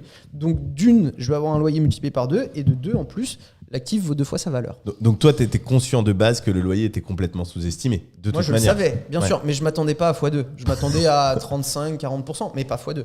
Et donc, attends, je finis juste. C'est simplement qu'en fait, par méconnaissance de ce secteur d'activité, l'agent immobilier, lui, a acheté l'opération où il a fait 60 000 euros de plus-value. Et il est hyper content. Et il est hyper content de cette opération. Il est très content, il est sorti. Ça lui a pris quand même plusieurs mois pour le faire, mais en tout cas, il est sorti. Et à côté de ça, il me fait faire 500 000 euros. Donc, je fais presque 10 fois plus de performance. Sans rien faire. Sans rien faire. Un peu d'administratif. Un peu Non, mais du savoir, mais du coup, un peu d'administratif. Je veux dire, quand je dis sans rien faire, c'est que lui, il a dû faire des travaux, de ce que tu me disais. Bon, il est passé par toi, donc ça s'est très bien passé. Mais non, mais sur le principe, les travaux, on sait que ça peut toujours être un petit peu des galères, etc. Là, tu as juste pris le document, tu as fait OK, x2, ça vous va. Et du coup, tu l'as imposé? Comment ça s'est passé? Là, c'est en cours. C'est qu'en fait, le petit sujet technique qu'il y a dans ce dossier, c'est que, en fait, ce qui s'est passé, c'est que le gestionnaire a fait une mauvaise actualisation. Donc, en fait, on a pris un avocat juste pour s'assurer que le locataire peut pas nous dire non, du fait que vous avez fait une mauvaise actualisation, vous n'avez pas le droit de l'actualiser. Donc, ça, c'est la première chose. Et puis, deuxième chose, on veut savoir exactement ce qui va se passer, parce que là, ça paraît un peu beau, résumé comme ça, mais qu'est-ce qui va se passer? Le locataire, pour être un peu technique, une fois qu'il a fini son bail, il est dans une période qu'on appelle une période de tacite reconduction. Ça veut dire qu'en fait, il peut partir, il donne un congé, au bout de 6 mois, il est parti. Donc en fait, on est en réalité, on sait qu'on peut le multiplier par 2 son loyer, mais vu que c'est un très bon locataire, c'est une très belle activité, c'est une belle enseigne, on voudrait garder cette enseigne-là. Donc on veut connaître entièrement nos droits. Qu'est-ce que juridiquement on a le droit de faire, et ensuite certainement rentrer en négociation avec lui pour le conserver. Une augmentation progressive qui va se faire dans les... Pas forcément d'augmentation progressive, mais peut-être qu'on partira sur un renouvellement en lui demandant un engagement ferme, c'est-à-dire qu'il ne peut pas partir avant peut-être 6 ans, peut-être 9 ans, peut-être 10 ans, on va voir, en échange effectivement d'un loyer un petit peu plus bas. En quelque sorte, on assoit la pérennité de l'actif en engageant le locataire, mais par contre, à côté de ça, on fait en sorte d'avoir quand même une valeur locative qui soit beaucoup plus élevée que celle qu'il a aujourd'hui. Justement, en immobilier comme ça, quand tu n'as pas actualisé, tu peux remonter indéfiniment? Oui. Alors qu'en immobilier classique, d'habitation, on est limité, il me semble. Ah, je sais pas. Il me semble qu'on est limité à... Alors non, je vais pas dire de bêtises. Mais donc là, on n'est pas limité du tout. Tu sais que récemment, même, là c'est une jurisprudence qui est sortie il n'y a pas très longtemps, mais récemment, tu pouvais même aller chercher jusqu'à 5 ans d'arriéré de loyer. C'est-à-dire que là, par exemple, Si la ça avait personne... pas été augmenté. Exactement. Wow. Donc là, ce que j'aurais pu faire, c'est que j'aurais pu dire, bah voilà, globalement, t'es à 2000, là, t'es censé être à 4000. Donc 2000 multiplié par 12, multiplié par 5, et 100. ça, tu dois me le donner tout de suite. Plus maintenant, et c'est plus 4000. maintenant, le nouveau loyer, c'est 4000. Ça, avant, c'était possible de le faire. Maintenant, malheureusement, c'est plus possible. Et la sensation là, de l'échange qu'on a, bon, je le savais déjà, mais le rapport de force juridique n'a rien à voir entre propriétaire, locataire quand c'est de l'habitation et propriétaire, locataire quand c'est du pro. Non, parce que en fait, tu es avec des entreprises. Ouais, donc, ça veut dire ouais. que c'est deux entreprises qui parlent entre elles. Et tu pas avec un. Je vous rappelle quand même qu'on est dans l'un des pays au monde où on protège le plus les particuliers. Sûr. Et où, bêtement, comme j'ai pu le faire, on s'entête à aller acheter de l'habitation en se disant allez, c'est quand même bon, le locataire. C'est moi qui le tiens, c'est moi le propriétaire, je fais un peu ce que je veux. Non, en réalité, tu as une surprotection aujourd'hui des locataires. Ils ont mis quand même en place quelque chose, voilà, la garantie visale, ils ont quand même mis en place voilà, des systèmes juridiques pour accélérer un peu Bah ouais, les parce que procédures. c'est allé tellement loin cette protection que du coup il n'y a plus de logement C'était pour les n'importe locataires. quoi. Vous avez vu quand même pas très loin d'ici, là, à Clichy, Ouais. on avait quand même eu un propriétaire qui subissait un squat. Et le locataire, si on peut le dire, s'était blessé pour une rambarde ou était tombé. Et le propriétaire avait été condamné à payer des indemnités à ce squatter. Donc, au bout d'un moment, il faut se calmer, quoi. donc là, non. L'intérêt de l'immobilier commercial, je pense que c'est celui-ci, c'est même peut-être le plus grand intérêt, c'est que tu as en face de toi des entreprises. Et ce qui est bien, c'est que tu mets pas les gens à la rue, tu viens juste mettre un terme à leur activité d'exploitation. Et parfois, c'est presque même rendre service à un commerçant qui n'arrive pas à s'en sortir, qui n'arrive pas, etc. Ça s'arrête. De lui dire, tiens, tu sais quoi, là on arrête, ça sert à rien de continuer, et tu le mets pas à la rue. Ce qui fait que même quand tu as des procédures, bah, tu n'as pas de trêve hivernale, donc ça va plus vite aussi. Moi, avant de revenir sur ton parcours, parce que du coup on a fait une grosse digression pour le coup, Ouais, et on va y c'était revenir une parce qu'il y a très beaucoup belle de choses. idée, c'est hyper intéressant. Ouais, c'est très très intéressant. La petite question que décidément je perds les questions en ce moment. L'âge, C'est l'émotion. il vieillit, Prends hein. une chouquette, je t'ai dit. Ouais, mais- Non, ouais, c'est peut-être là, ça. Non, c'est parce que je bois beaucoup d'eau d'habitude, mais là on a de l'eau. Si, t'en fais pas. Je vais prendre un peu d'eau. Petit chat, il faut sa bouteille d'eau. Et normalement, tu vois, ça coupe pas d'habitude. Mais c'est toi, tu dois être. T'es trop charismatique, Mike, c'est pour ça. Ah, merci. Bah, écoute, on va. Ah si, c'est ça. Voilà, c'était ça ma question. En plus, ça va te faire un peu de pub. Je voulais te poser la question, ou pas d'ailleurs, ou pas. Peut-être que ça va pas t'en faire. Avant de revenir sur ton parcours, est-ce que si on suit, parce que ça semble quand même assez technique, est-ce qu'aujourd'hui, tu peux dire que si on suit uniquement ta formation et peut-être coaching, je sais pas si tu le fais, est-ce que c'est suffisant pour se lancer dans l'immobilier commercial ou pas ? Bien sûr, oui. En fait, l'immobilier commercial, on a l'impression que c'est quelque chose de compliqué. Peut-être que là, vous nous écoutez depuis une quarantaine de minutes à peu près. Peut-être que vous avez l'impression que c'est quelque chose d'inatteignable, que c'est quelque chose de complexe. Mais en réalité, c'est beaucoup plus simple que l'habitation. Pourquoi ? Parce qu'on a moins de responsabilités. À partir du moment où tu as moins de responsabilités, tu as besoin de moins d'expertise. Parce que certains domaines, comme les travaux par exemple, bah, tu vas pas avoir ce domaine d'expertise-là. En réalité, tu vas avoir peut-être un peu plus de juridique, parce que tu vas devoir apprendre 2-3 trucs en plus. Mais étrangement, j'ai remarqué un truc avec le cerveau, c'est que quand ça te permet de gagner de l'argent, tu apprends vite les choses. Donc là, aujourd'hui, on peut dire, parce que du coup, on va y venir dans le cadre de tes activités, tu proposes de la formation sur l'investissement spécialement sur l'immobilier commercial. Toi, aujourd'hui, tu es à même de dire que quelqu'un peut se lancer parce que c'est vrai que pour le coup, il y a des formations, nous on a pu le faire sur des sujets de coaching, etc., sur de l'habitation, mais finalement les gens se lancent assez facilement d'eux-mêmes. Autant du commercial, je pense que ça fait beaucoup plus peur. Et toi, tu as les clés, tu donnes les clés, en tout cas, les principales pour se lancer au départ et pouvoir, en maîtrisant toutes les petites choses que déjà tu es en train de nous donner là pendant une heure d'échange. Ouais, globalement, cette formation, je l'ai créée pour 2 raisons. La première raison, c'était de diversifier ce secteur d'activité. Parce que vu qu'il est dominé par des institutionnels, par des grandes structures, et tu me feras penser de répondre à ta question, pourquoi effectivement on devient riche en immobilier commercial et pourquoi ces personnes qui investissent deviennent riches. Donc garde cette question. Mais effectivement, déjà l'idée, c'est de pouvoir rendre accessible ce type d'activité, enfin ce secteur d'activité, parce qu'il n'est pas assez démocratisé. Donc ça, c'était la première raison.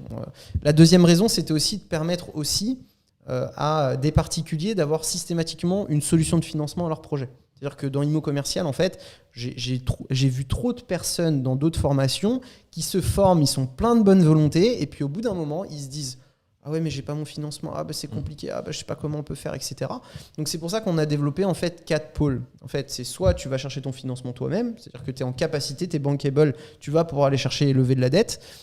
Je ne te rappelle pas ce sujet HCSF où c'est plus simple de lever de la dette quand même sur des prêts professionnels que sur des prêts particuliers. Donc ça, c'est clair. Si tu n'es pas en capacité de pouvoir réaliser une opération seule, tu peux t'associer avec d'autres membres IMO commercial. C'est tout l'intérêt d'avoir des personnes qui ont de très gros profils chez nous. Il y en a qui ont plusieurs dizaines de millions d'euros de patrimoine, voire centaines. Donc c'est des personnes qui sont constamment objets à devoir placer leur argent pour lutter contre l'inflation. Ce n'était pas le cas auparavant, mais c'est le cas aujourd'hui.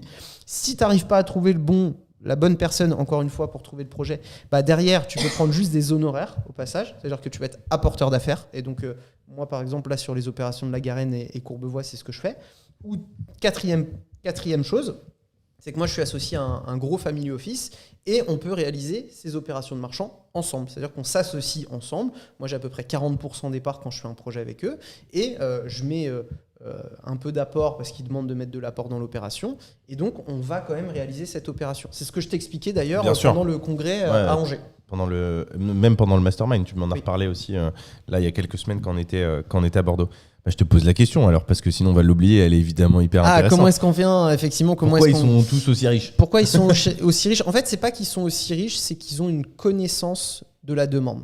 C'est-à-dire que la plupart du temps, comme vous l'avez très judicieusement dit, c'est que on va avoir des villes moyennes ou des grandes agglomérations où globalement on va avoir 2-3 acteurs. Et là on se dit mais comment ça se fait qu'on n'ait que 2-3 acteurs alors que quand on prend un centre-ville de la même agglomération, l'immobilier d'habitation est beaucoup moins centralisé. Il est beaucoup plus, il est dans les mains de beaucoup plus de personnes. En fait, c'est simplement la connaissance de la demande. Je reprends mon exemple d'un membre IMO commercial qui est dans l'Oise. Quand il a trouvé sa cellule, son local commercial vide, le premier qu'il a fait dans cette ville, je ne peux pas vous la donner malheureusement, mais il a commencé dans cette ville, il a posté une annonce, 32 demandes. 32 demandes de locataires. Donc les techniques sont les mêmes. 32 demandes on pourra y venir après, ça, j'ai pas de tabou de ce côté-là. Mais 32 demandes sur son local. Sur ces 32, il en choisit une. Il met en place son locataire, c'était une boulangerie. Il garde les 31 autres. Il a 31 demandes. Toi, je vois déjà ton raisonnement qui va beaucoup plus vite que la moyenne. C'est tout de suite de se dire, j'ai qu'une obsession, c'est de retrouver le même local commercial pour potentiellement mettre les 31 autres locataires. Donc, quand tu as la connaissance de la demande, ton obsession, c'est de retrouver le même projet similaire. Et donc, pourquoi aller en quelque sorte chercher ailleurs? On dit que chercher partout, c'est trouver nulle part. Ça sert à rien. Vaut mieux rester sur son secteur. Tu places comme ça tes locataires et puis au fur et à mesure, tu te retrouves avec 1 tiers, 2 tiers, voire plus de certaines villes. Voilà. Et c'est comme ça en fait qu'on a des grandes fortunes, on a des grandes réussites dans l'immobilier commercial. Tu n'as pas de gestion, donc tu utilises clairement la majorité de ton temps pour le développement de projets à création de valeur, c'est-à-dire trouver des locaux, trouver les financements, mettre en place tes locataires et passer à la suivante. C'est un peu à l'image d'un arbre où tu voudrais créer une forêt. Ouais, non mais hyper intéressant et on va pouvoir revenir à ton parcours avant de continuer tes sujets. J'aurais juste une dernière question. Je suis navré pour ceux qui nous écoutent et qui veulent absolument revenir au parcours, qui est peut-être un peu plus négative, mais tendance moins en ce moment. On en parle moins. Ça a fait, je dirais, l'effet un peu d'un feu de paille et ça s'est éteint assez vite. Mais j'ai quand même envie de poser la question. T'as pas peur qu'on ait du mal à un moment donné à louer ces surfaces? Là, on l'a vu un petit peu avec le Covid. Moi, j'ai des potes qui bossent à la Défense qui me disaient qu'il y avait de plus en plus de structures qui passaient en remote. Du coup, cette demande de bureau, cette demande de commerce, on voit de plus en plus des acteurs émergents sur les sujets du digital qui vont bien sûr s'orienter vers des entrepôts et qui doit être un marché, lui, par ailleurs, je suppose, en explosion. Mais en tout cas, il y a une demande peut-être qui est évolutive. Je ne sais pas si elle baisse ou elle demande.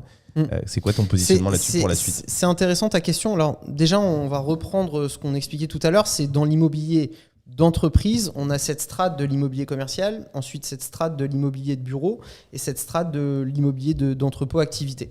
Chaque marché a ses spécificités. Là, tu nous as parlé du marché de bureau. Ce qui est bien, c'est que dans bureau et commerce, parce que commerce, j'ai le sentiment avec Amazon, ce type de plateforme. Oui, j'ai bien compris. Donc en fait, sur l'immobilier de bureau, tu as parlé de la Défense. Qu'est-ce qui se passe en ce moment à la Défense ? Et c'était une vraie opportunité, on va dire, pour ceux qui se sont positionnés au bon moment. C'est que l'immobilier de bureau, c'est du moins mais mieux. C'est-à-dire que tout ce qui est en 1 bis 2 se vide complètement. Les opérateurs, eux, ce qu'ils veulent... Donc moyennement en placement. Parce que pour que les gens comprennent, 1 bis, si je dis pas de bêtises, c'est ta prime 1 bis, 2, c'est ça ? Je vais réexpliquer, ce propos sera plus simple. Pour l'immobilier de bureau, tu prends la Défense. La Défense, c'est pas du prime. Le prime, c'est vraiment du pari, du intramuros. C'est des axes, des artères très particulières. Ce qui s'est passé pendant le Covid, c'est qu'il y a une mobilité de la détention de ces actifs parce que tous les fonds qui détenaient ces actifs, ce qui se sont passés, c'est qu'ils ont eu peur. Ils ont eu peur. C'est-à-dire que c'était nouveau. Le Covid, ça a eu un impact. Attends, on n'a jamais eu de problème de locataires. Là, nos locataires, ils nous disent qu'ils ne peuvent plus sortir de chez eux. Ils vont peut-être arrêter de nous payer. Ils ont eu peur. Donc, comme beaucoup de fonds, ce qu'ils ont fait, c'est qu'ils ont vendu. Donc, ils ont vendu des actifs. Donc, tu te retrouvais avec du prime qui était vendu. Là, en plus du fait qu'il y avait plus d'offres, les prix ont baissé. Les prix dans l'immobilier de bureau ont baissé. Les tours ont commencé à se vider parce qu'avec... la continuité et le développement du télétravail, le volume de tours a commencé à baisser. Tout ce qui était en périphérie a commencé à baisser. Et qu'est-ce qui s'est passé juste après ? Il n'y a jamais eu autant de demandes sur du secteur prime et sur du secteur haut de gamme dans le bureau, notamment dans Paris. Donc ça veut dire que toutes les personnes qui avaient acheté ces actifs un peu de valeur décotée, derrière on se retrouve avec des prix à 1000, 1100 euros du mètre, même plus élevé que ça en prix mètre carré. Donc là tu parles en location là. En location, ouais. en prix de location sur des secteurs. Et en location annuelle. En location annuelle, exactement. Et donc à côté de ça, tous les grands ensembles qu'on avait créés en périphérie et autres, au contraire eux, ont beaucoup de mal à retrouver de nouveaux locataires. Donc on a un marché vraiment à deux vitesses, entre d'un côté un secteur qui est extrêmement demandé, puis avec toute la réglementation qui s'impose au bureau en ce moment, c'est encore plus compliqué de trouver des surfaces qui ont le BREEAM et le HQ, etc. Enfin, tous les labels nécessaires à pouvoir avoir une pérennité sur ces actifs-là. Et à côté de ça, on a un immobilier de bureau en second rideau qui souffre énormément. Donc ça, c'est pour avoir cette réponse sur cet immobilier de bureau. Maintenant, sur cet immobilier commercial. Donc, juste avant de venir, du coup, tu confirmes que cet immobilier de bureau, pour certains endroits, ça se passe très bien. Souvent les mêmes. Finalement, on revient à la stratégie que tu évoquais tout à l'heure, verte et rouge, verte qui a du succès. Par contre, tu confirmes qu'il y a quand même de la difficulté aujourd'hui pour certaines personnes à louer du bureau beaucoup plus qu'avant. Il y a plus de difficultés, il y a beaucoup plus de difficultés que ce que c'était auparavant. Pour autant, c'est pas un marché qui est complètement mort. Et puis on voit déjà aussi des transformations avec des réhabilitations de structures. En habitation par exemple ? Oui, sur de l'habitation ou même sur du commerce, simplement. Donc ça, c'est pour l'immobilier de bureau. Après, je suis pas hyper spécialisé sur ce secteur d'activité. Là, je pourrais te mettre en contact avec cette personne chez nous qui travaille, qui est dans l'immo commercial et qui est responsable de commercialisation pour des bureaux au minimum de 5000 m² sur Paris, intramuros et sur la périphérie. Donc, il pourra donner une analyse beaucoup plus précise que moi. Mais pour revenir sur la partie de commerce, en fait, aussi bien le Covid que ces nouvelles tendances de consommation, elles n'ont fait qu'accélérer quelque chose qui existait déjà. C'est-à-dire que les commerces qui étaient déjà en difficulté sont morts plus vite que prévu, en tout cas ont baissé le rideau, et tu as eu de nouvelles activités. Je sais pas, c'est vrai qu'Amaury, t'es très jeune, et je sais pas, je veux dire, il y a une activité que tu n'as peut-être pas connue, mais ceux qui nous écoutent la connaissent forcément, c'est Vidéo Futur et en tout cas les cinébanques. C'est avant Netflix, ça. Exactement, okay. C'est avant. Tu vois ce que c'est toi, Erwan, ou pas ? Oui, je suis très vieux, moi. Quel âge tu as, Erwan, toi ? 35. Ah d'accord, moi j'en ai que 32. Mais en tout cas, voilà, tu connais donc ça, et en fait...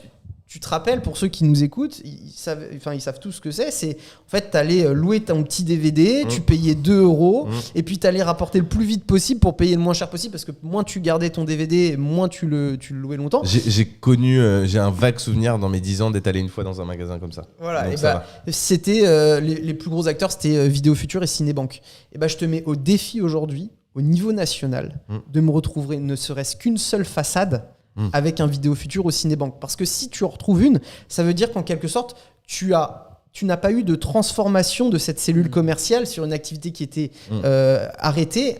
Là, au contraire, cette activité a simplement été remplacée par une autre activité. Et en fait, c'est ça qu'il faut prendre en compte, c'est que ça a accéléré les choses. Je peux te prendre la restauration.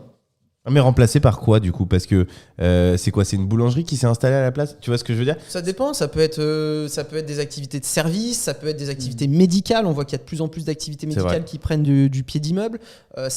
Vraiment, c'est tout type. Là, on a l'impression que les commerces sont vides parce qu'on est encore dans une transition. Là, on voit que le prêt-à-porter souffre énormément. On a beaucoup d'enseignes qui sont en difficulté, comme Camailleux qui vient de fermer.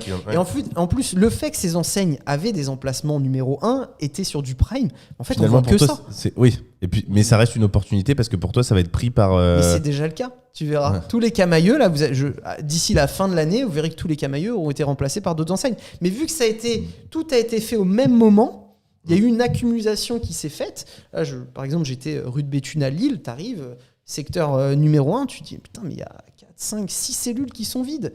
Là, tu te dis, mais non, mais c'est complètement mort, les commerces, c'est terminé. Faut mieux faire autre chose, etc. Mais non, en fait, c'est juste une transition qui est en train de s'opérer. Pour toi, ça veut donc dire qu'on est un peu comme quand le Bitcoin il est à 15 000 balles, quoi. C'est-à-dire qu'il y a une opportunité de marché qui est à saisir maintenant. Il y a une vraie opportunité de marché. Et bon, après, pour autant, les opérateurs sont pas dupes. C'est moi, en tant que propriétaire de murs commerciaux, j'ai un locataire qui se barre, c'est pas pour autant que je vais vendre. Donc, c'est simplement qu'aujourd'hui, on est quand même dans une phase où tous ces grands acteurs, tous ces grands opérateurs institutionnels, family office et autres, n'ont pas été habitués à avoir de la rotation dans leurs actifs ou pas autant. Donc, ce qui fait qu'ils se sont délaissés de certains actifs. Il y a une mobilité du marché qui n'était pas présente auparavant. Donc, ça a permis à des personnes, comme moi par exemple, ou d'autres personnes, de saisir des opportunités qu'ils n'auraient pas pu saisir s'il n'y avait pas eu cette activité de Covid. Donc, ces activités-là, tu achètes ces murs de commerce, tu mets en place tes locataires, mais pour autant, on le voit, il n'y a pas de difficulté particulière. Par contre, si on le reprend, comme on disait tout à l'heure, tu t'étais mis sur une stratégie rouge, tu avais été très agressif, tu avais été dans des secteurs où, effectivement, c'est pas du prime, où tu es plus exposé à une vacance commerciale possible, dans ce cas-là, oui, tu prends les risques. Mais c'est ta propre appétence au risque qui va pouvoir définir si tu vas être exposé ou non à un mouvement de marché. Et finalement, je dirais que c'est un peu comme l'habitation, où plus tu vas aller... alors, c'est pas toujours vrai, ça se lisse quand même, mais globalement, plus tu vas aller en campagne, plus tu prends le risque d'avoir une demande qui évolue, mais quoique on se rend compte que la demande est quand même extrêmement forte, en tout cas en Bretagne, et d'avoir des profils locataires qui sont aussi moins safe, moins sécures que ce que tu peux avoir. De toute façon, mécaniquement, plus tu augmentes ta rentabilité, plus tu augmentes les risques. Exactement. Quels que soient, je pense, les secteurs. En fait, on t'a profité là et t'as bénéficié de certains qui ont paniqué parce qu'il s'est passé un truc qu'on n'avait jamais vu, jamais vécu. Et certains, je pense, ont paniqué très vite, très fort. Et ça crée des opportunités. Ce qui est drôle, c'est qu'on pense toujours que ce sont les particuliers qui paniquent. Mais il faut se dire que quand un institutionnel panique fort. L'effet de levier, enfin en tout cas le volume d'offres est complètement différent. Ouais, c'est démesuré. Parce que ça peut être un particulier. Un particulier, il va péter un plomb, il va te vendre 3 immeubles. Un institutionnel, il va te vendre. Moi, j'ai vu des portefeuilles passer de 100, 200, 300 boutiques. Tu vois ? C'est énorme. Mais alors, du coup, quand il panique cet institutionnel, juste par curiosité, c'est qui a racheté ? C'est qui avait confiance ? Souvent, c'est des particuliers. Justement. C'est des particuliers qui ont racheté. C'est beaucoup de petits privés ou d'autres institutionnels. Ouais. Mais en tout cas, les institutionnels ont tous la même approche. Et finalement, derrière, il y a des opportunités qui se créent. Je vais donner une vraie opportunité pour moi, pour ceux qui nous écoutent. C'est que, globalement, tous ces institutionnels-là, il faut se dire qu'ils ont chaque année des milliards et des milliards à investir. Ouais. Et en fait, toutes les opérations à moins de 400 000, 500 000 euros, ça les intéresse pas. Ouais. C'est trop petit pour eux, c'est trop de lignes à gérer. Donc en fait, ça crée vraiment un boulevard pour tous ces particuliers qui, en quelque sorte, eux au début vont se positionner sur des opérations de 0 à 200, 300, 400 et finalement vont être parfois seuls. Je te parlais tout à l'heure de l'opération sur l'Oise. Le local commercial qu'il a acheté, où il a eu 32 demandes de locataires, il était en vente depuis 3 ans. C'est ouf, mais il était pas loué. Non. T'imagines ? C'était vide. Quand on agit comme la masse, on a les mêmes résultats que la masse. Quand tu arrives sur des secteurs d'activité où en plus tu te niches, parfois tu réalises de très belles opérations. Je peux te donner une opération, on parlait de Marseille, vous vouliez revenir un petit peu sur mon parcours. Ouais, on va y revenir. Quand j'ai acheté, alors on en était resté à Montolieu, ensuite Montolieu j'ai fait C'était sur ton Colbert. immeuble. Alors non, ça c'est après. Donc en fait on a fait Montolieu, déjà tout premier achat à appartement, 30 000 €. 78, non c'était 78 Oui, à premier à Carrière-sur-Seine. Paris, ouais. Ensuite Montolieu, derrière c'est à Marseille, ce fameux appartement. Après derrière j'ai acheté un autre appartement divisé en deux pour faire de la location saisonnière, bien sûr sans aucune autorisation administrative, c'est normal. Mais tout le monde disait que c'était normal à ce moment-là, qu'il fallait faire comme ça, que de toute façon ça risquait rien, rénover le parc locatif, que les mairies pourquoi elles allaient interdire ça alors qu'on crée du travail, enfin voilà. Voilà, tu vois, en fait quand tu as envie d'avoir des solutions, tu trouves des bonnes raisons, c'est toujours pareil. c'est toujours ça. Et en fait après j'ai voulu faire un petit peu plus gros, j'ai commencé par acheter un premier immeuble rue Nationale, celui dont je te disais que j'ai revendu. Les appartements au fur et à mesure du départ des locataires, je l'ai récupéré, je l'ai transformé en location saisonnière. En plus j'avais acheté ça à un marchand de sommeil, enfin là c'était vraiment la confrontation avec l'habitation, l'habitation dure, tu vois, c'est des locataires en vraie difficulté. Je me rappelle d'une mère de famille qui a dû aller pleurer jusqu'à Aix-en-Provence parce ça faisait 2 mois qu'elle avait pas d'eau chaude pour ses enfants. Enfin vraiment, je suis désolé du terme, mais un gros connard, c'est son propriétaire. Et c'est ce type de personnes qui sabordent l'image de l'ensemble des investisseurs en France aujourd'hui. Et donc je rachète ça, hop, je rénove les appartements, location saisonnière, je réussis à replacer avec des assistantes sociales des profils qui étaient en difficulté dans des HLM. Et donc je fais ces appartements, après un autre immeuble, après encore un autre immeuble. Et puis, au deuxième immeuble que j'achète, il y avait un local commercial au rez-de-chaussée, en fait. Et c'est comme ça que tu as découvert ? C'est comme ça que je me suis dit, en fait, ça fait quand même 7 ans que tu travailles dans l'immobilier commercial, mais tu n'en as jamais fait toi-même. Alors que tu sais très bien que tous ces propriétaires, ils n'ont pas l'air d'être en galère. Ouais. Et donc là, je vois le locataire, avec mes connaissances, j'ai réussi à doubler son loyer, doubler ou tripler, je ne sais plus, son loyer, en l'espace de 2 rendez-vous, parce qu'il était déplafonnable, donc son loyer n'avait pas été renouvelé depuis des années. Ouais. Et donc en 2 rendez-vous, à l'amiable, je double ou je triple le loyer. Et là, je me dis, attends. Je me dis, là, juste le rez-de-chaussée, je réussis à doubler son loyer, donc il me rembourse 50% de ma mensualité totale sur l'immeuble. Je me souviens, j'étais à 2400 ou 2500 €. Tu sais, c'est quand on empruntait 1,2, 1,3 sur 20 ans. Tu vois, c'était une autre période. Tu faisais même pas de dossier, on te donnait de l'argent. Vraiment, c'était des délégations. Enfin, franchement, non, celui-ci, j'ai galéré. J'ai eu quand même 14 refus, mais en tout cas, j'ai réussi à l'obtenir.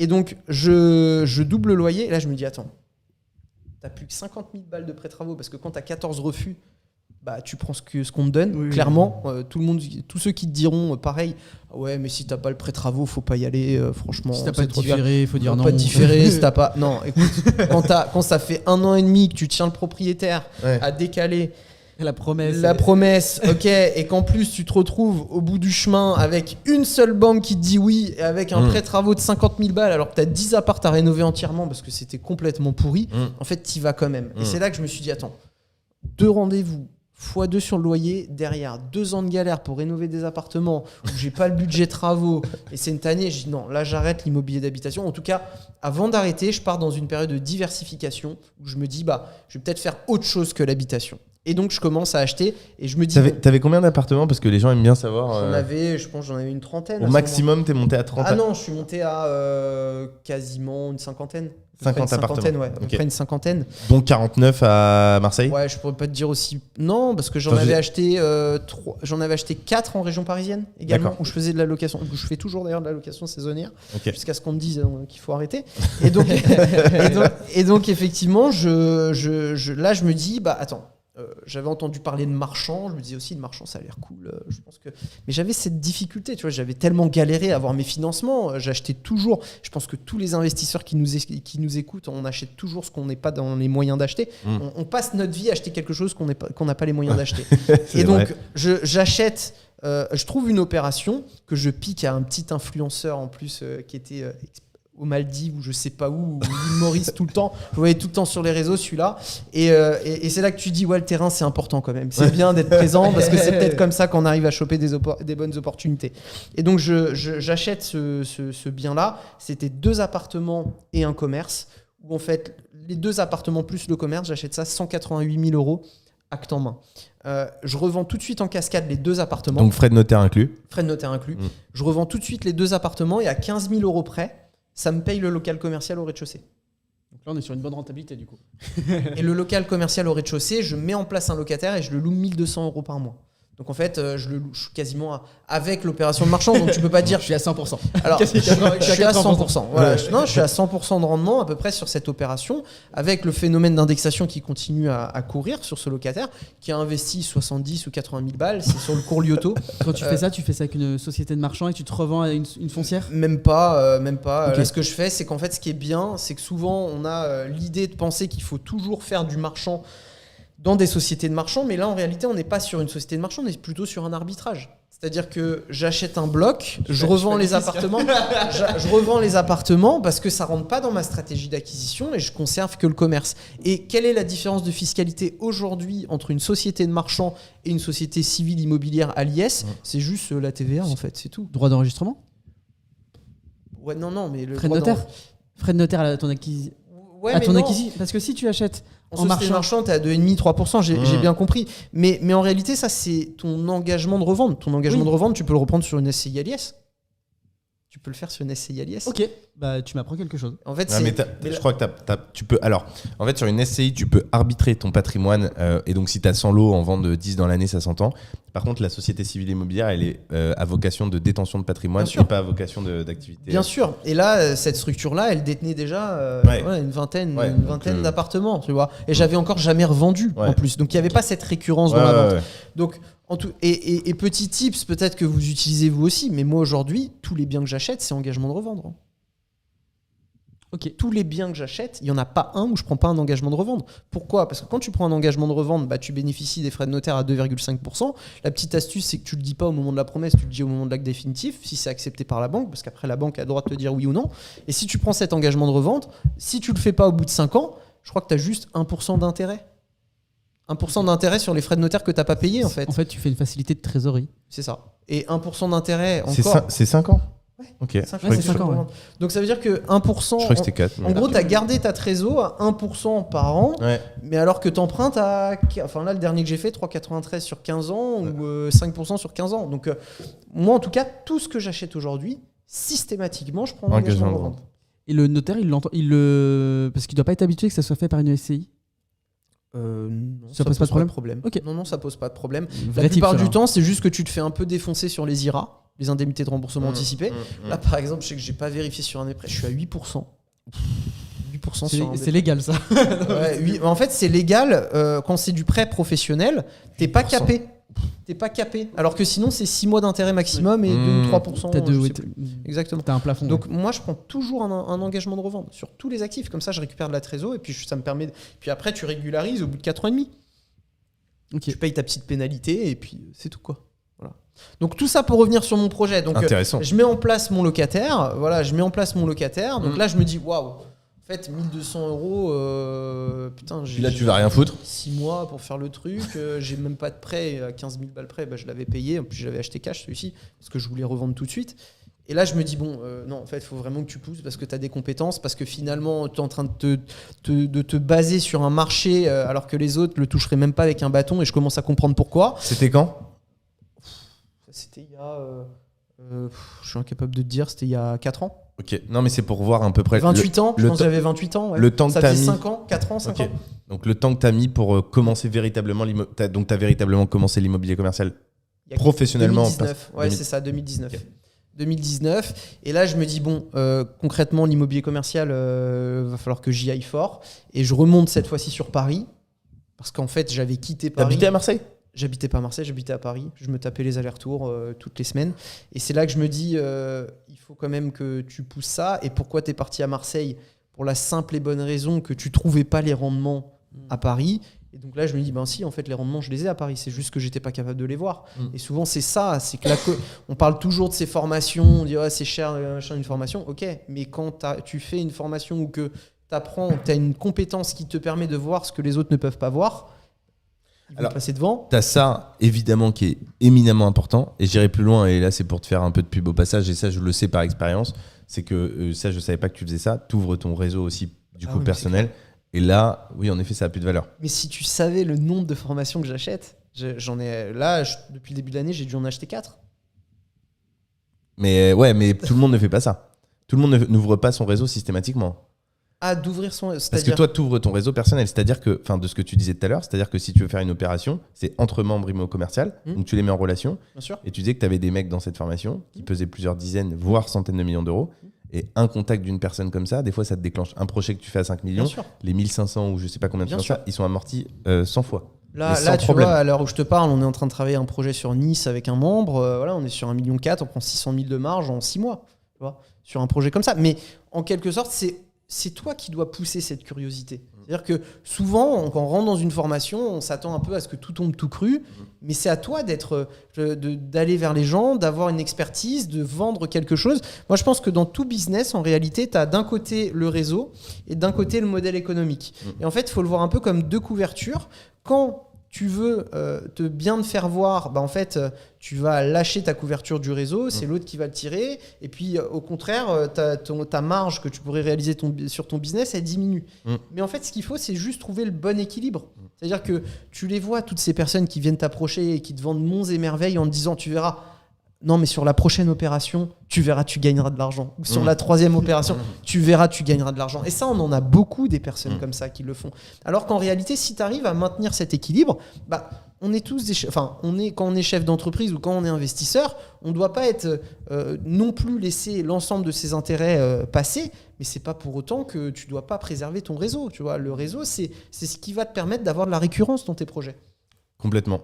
On te laisse continuer sur du coup ce début d'histoire. Ouais, ce début d'histoire. Donc en 2019. Après, je remonte à Paris. Là, je me fais en 2020. Cette fois-ci, je me fais virer, comme je vous l'ai expliqué, pour faute grave. Donc, je quitte mon côté bankable qui m'embêtait. C'est-à-dire que, tu vois, ce que je vous disais au tout début de cette interview, de ce podcast, pardon, c'est que j'ai été poussé vers la sortie pour arrêter d'être salarié. C'est-à-dire que c'est pas moi, avec mon bâton de pèlerin, qui me dit allez, je suis du haut de la montagne dorénavant, je serai responsable de mon business. Non, en fait, moi j'étais bien dans ma petite activité. Je posais mes congés, j'avais signé chez le notaire. En plus, là, l'immobilier commercial, ça me permettait vraiment de conjuguer mon métier d'investisseur et mon activité professionnelle, où en plus je faisais de l'immobilier.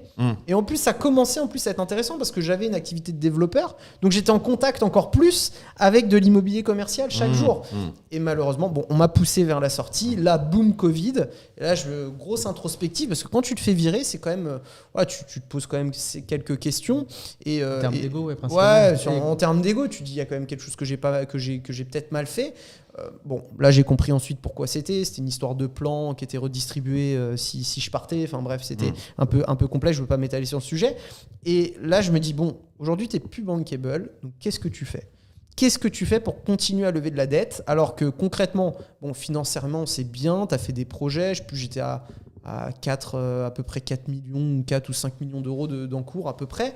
Et je me dis, comment je vais faire pour continuer à faire du projet ? Tu pouvais en vivre, tu pouvais largement en vivre. Tu disais que ça représentait... Ouais, je pouvais en vivre. Ça représentait, à l'époque, c'était 15, 20 000 euros par mois à peu près. En cash flow ou en loyer ? Ouais, en cash flow.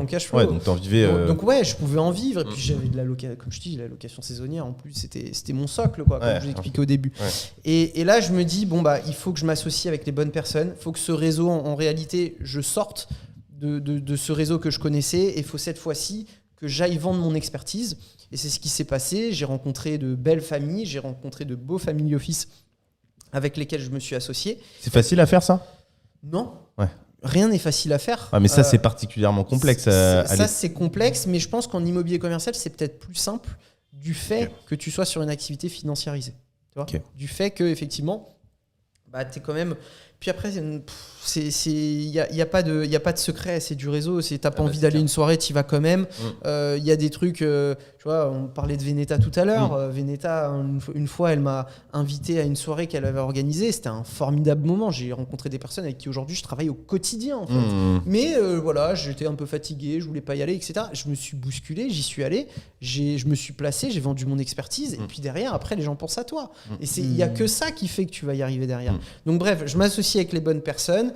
j'ai un feeling qui passe bien avec une personne, avec une famille, et puis là j'enchaîne les opérations, mais cette fois-ci sur des montants plus importants, dont celle dont je t'ai parlé tout à l'heure.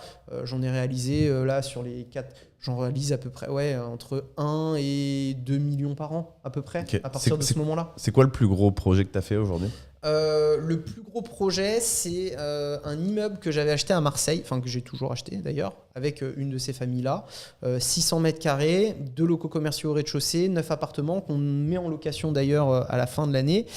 Et là, c'était plus, vous allez me dire, mais pourquoi de l'habitation ? Tu continues à faire de l'habitation ? C'était ma question. Et là, en fait, ce qui s'est passé, c'est que dans ma stratégie, j'ai créé une boîte de bâtiment que tu connais. Oui. Et dans la stratégie, en fait, je me rendais compte que le plus gros problème que j'avais dans cette boîte de bâtiment, c'était la gestion des clients.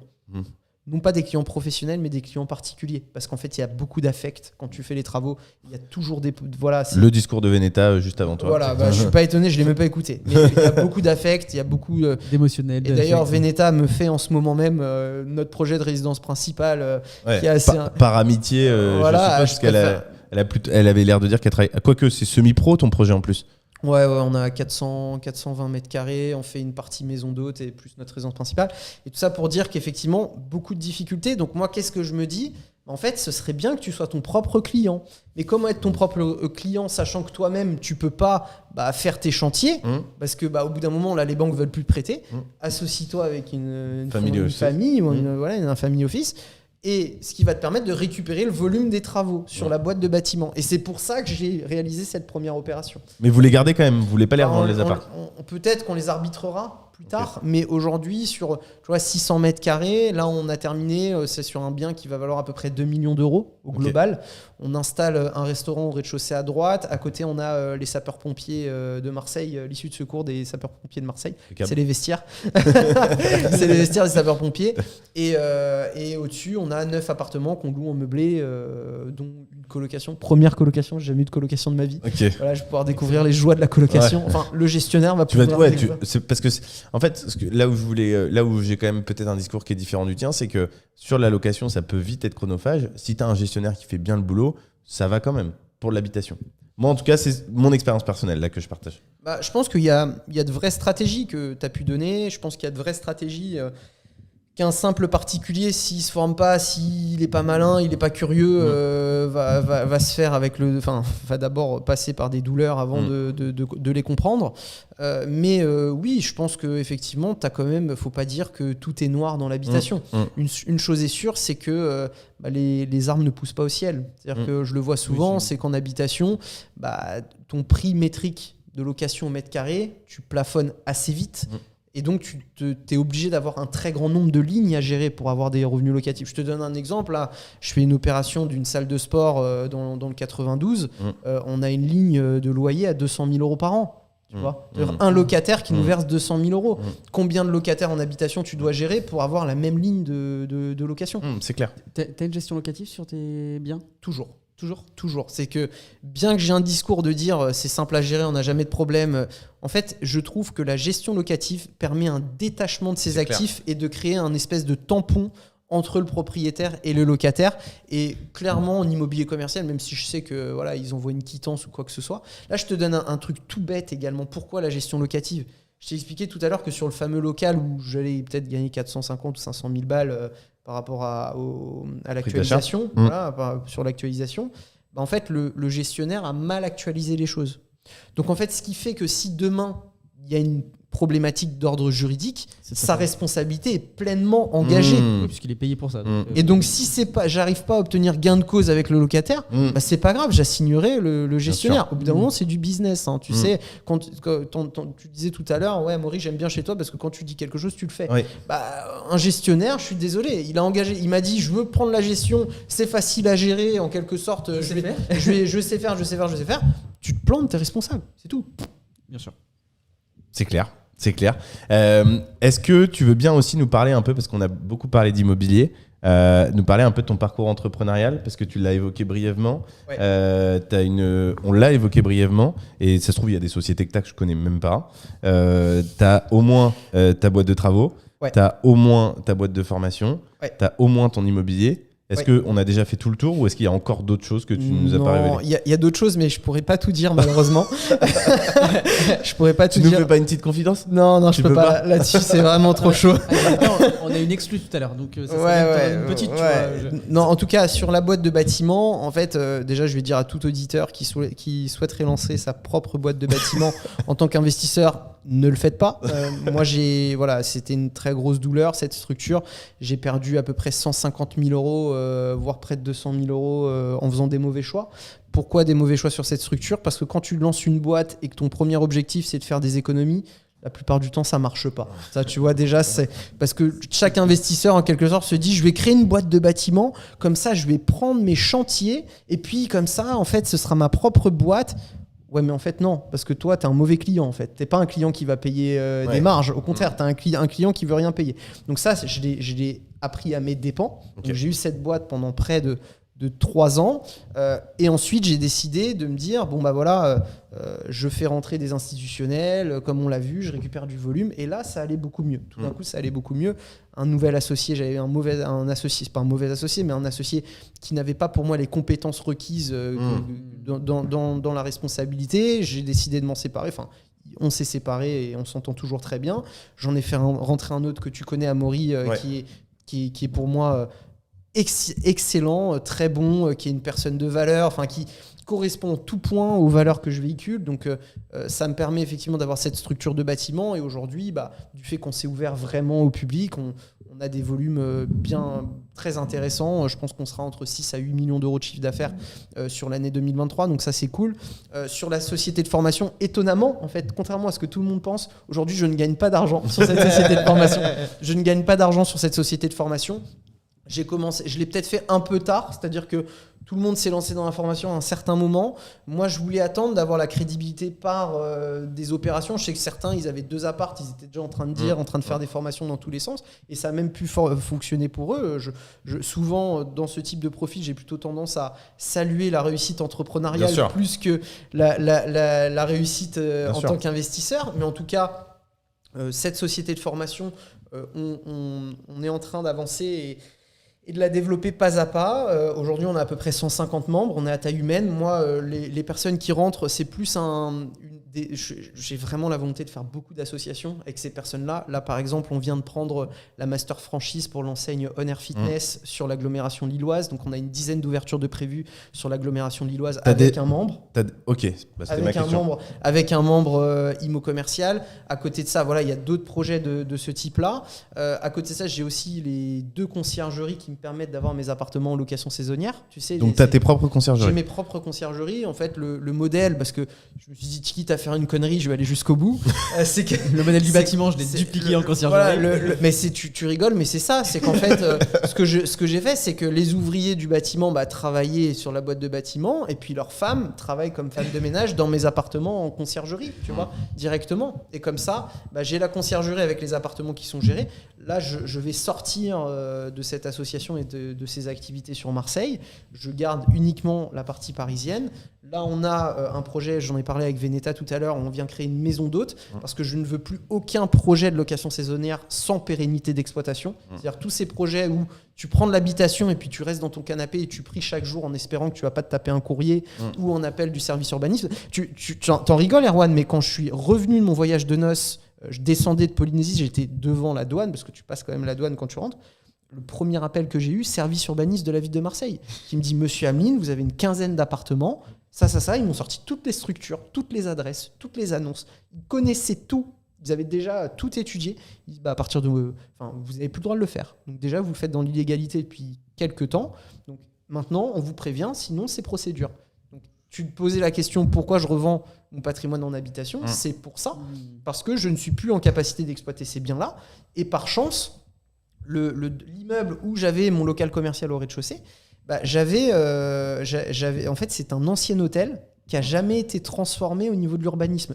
Ça m'a coûté un avocat que j'ai foutu dessus, des allers-retours aux archives, etc.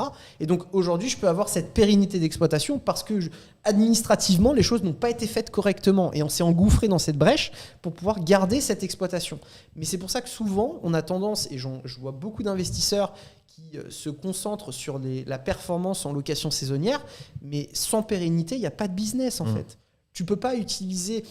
Ce qui vient valoriser une activité, c'est sa pérennité. Si tu n'as pas de pérennité, ça s'effondre. Surtout quand les gens ont du pouvoir d'achat. Parce que là où tu vas faire de l'argent, c'est aussi, comme tu l'as dit tout à l'heure, à la revente. Et les gens qui vont racheter à un montant fort parce qu'ils estiment que c'est rentable, ils veulent de la sécurité parce que l'argent, ils l'ont déjà. Donc, ils veulent juste être safe. C'est ça, exactement. Donc là, c'est pour ça qu'on sort avec Veneta. Je disais, ce projet, on bénéficie de la déclaration maison d'hôte. Vu que tu es en maison d'hôte, pour ceux qui ne le savent pas, pour la location saisonnière, si tu as ta résidence principale, derrière, tu peux faire jusqu'à 5 appartements, chambres, en fonction de comment tu organises les choses, ou tu peux avoir 15 personnes en effectif maximum. Donc là, on est parti sur des types Love Room, mais assez haut de gamme, vu qu'on achète un ancien presbytère qui fait 430 mètres carrés. Donc nous, on garde 200 à peu près. Le reste, on divise en 5 lots. Et comme ça, on est bien sur cette opération. Et il y a quelques activités qu'on est en train de développer, dont vous en saurez plus. Et notamment, on va développer une formation, cette fois-ci, sur la franchise. C'est-à-dire qu'il y a l'immobilier commercial. Donc, on en a beaucoup qui nous disent « Ouais, mais le salon de la franchise, je pourrais être commerçant. » Donc, c'était mon métier pendant 7 ans de faire ce métier-là. Donc, on va développer une formation aussi sur la franchise, toujours sous le label IMO commercial. Donc, immobilier commercial pour les murs commerciaux, immobilier commercial pour la franchise. Comme ça permet d'avoir une vision globale, en tout cas, de ce marché-là. Ok. C'est très cool. Donc là, on a fait le tour de toutes les activités, là. Non, il y en a certaines que je peux pas te dire. Ah oui. Non, je suis pas étonné. Je pensais qu'on allait rire plus, par contre. On a été très focus. Pour la peine, je vais bouffer la chouquette. On a 2 questions pour terminer pour toi. Non, moi j'ai une autre question avant. Est-ce que quelqu'un qui souhaiterait investir et commencer l'immobilier commercial, est-ce que tu conseilles d'acheter, je sais pas moi, des actions de foncières? Je crois qu'il y a Jessina qui font des choses comme ça, notamment. Est-ce que tu penses que ça peut être pour y prendre vraiment pour y prendre goût, le starter quoi? Non, ou pas? Non. Moi, je pense qu'en fait toutes ces activités, c'est des supports. Et qui dit support dit intermédiaire. Qui dit intermédiaire dit intérêt, ou en tout cas marge au passage. Donc là où effectivement tu peux taper assez facilement des 6-8% de rendement sur ce type de placement SCPI et autres, ça a été complètement financiarisé, tu n'as plus aucune création de valeur à faire. Donc non, moi j'aurais pas tendance à acheter ça. Par contre, ce que je ferais, c'est que dans l'immobilier commercial, ce que je vous ai pas dit, c'est que cette fameuse opération où je veux prendre 450 ou 500 000, vous avez vu que le seul job que j'ai fait, c'est acheter un truc qui était déjà loué. Donc j'ai filé mon RIB au locataire. C'est-à-dire que si tu veux te lancer vraiment dans l'immobilier commercial, forme-toi, c'est une première chose. Mais surtout, tu vas partir sur des actifs qui sont peut-être déjà loués. Et puis au fur et à mesure, tu vas prendre de l'assurance sur des actifs qui sont déjà loués. Tu vas engager peut-être des spécialisations. Donc tu vas prendre de l'assurance sur des spécialisations. Tu vas pouvoir t'engager sur des opérations avec du marchand de biens ou avec des divisions ou ce genre de choses. Et en fait, et tu n'es pas obligé de passer par des grosses opérations. Tu vois, là, je vous parlais tout à l'heure de l'Oise.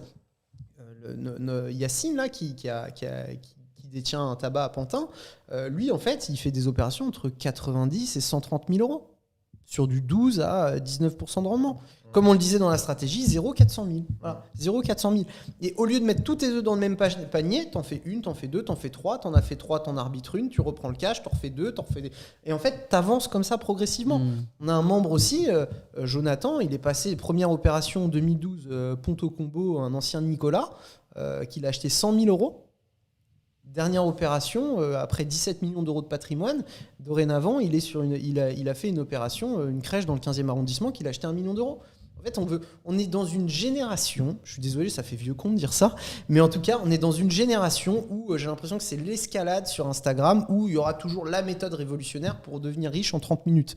Non, en fait, on va juste, et comme vous l'avez fait vous aussi, copier ce qui existe depuis des dizaines et des dizaines d'années et essayer juste de reproduire un petit peu que ce qu'on fait et avancer et augmenter un peu la taille de ces opérations pour créer de la valeur, mais sur du moyen, sur du long terme.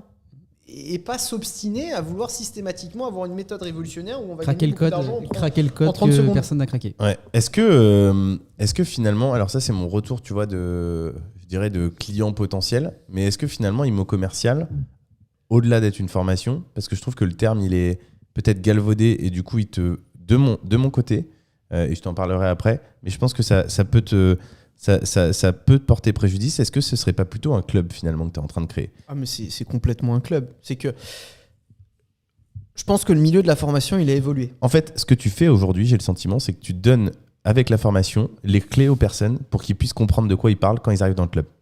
À minima. Il y en a 70%, je veux dire, je sais pas du tout dans mon intérêt de dire ça, mais tu en as 70% qui vont jamais rien faire parce qu'ils vont pas s'impliquer dans le truc.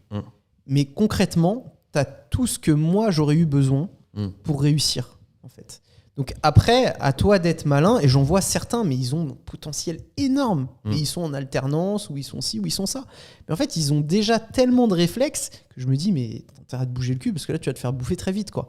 Et je pense qu'on a un peu transité sur ce secteur de la formation. C'est que les plus anciens, les plus connus, tous ceux qui sont partis s'expatrier aux quatre coins du monde et qui n'ont plus aucune valeur, plus aucun rapport avec le terrain, les gens ne sont pas dupes par rapport à ça. Ils commencent à comprendre qu'il y a des références. C'est comme tout marché. Quand ça se développe, hop, on a énormément de personnes qui se positionnent sur le truc, qui vont dans tous les sens, peu importe la légitimité, c'est nouveau, on y va, boum, on accélère, on achète. Et puis au bout d'un moment, ça s'écrème, de par le niveau de concurrence qui augmente.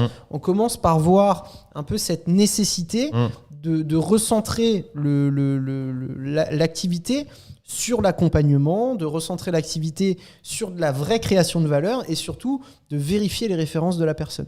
Aujourd'hui, je ne suis pas sûr que de grands formateurs qu'on peut voir autour de nous pourraient refaire les mêmes performances.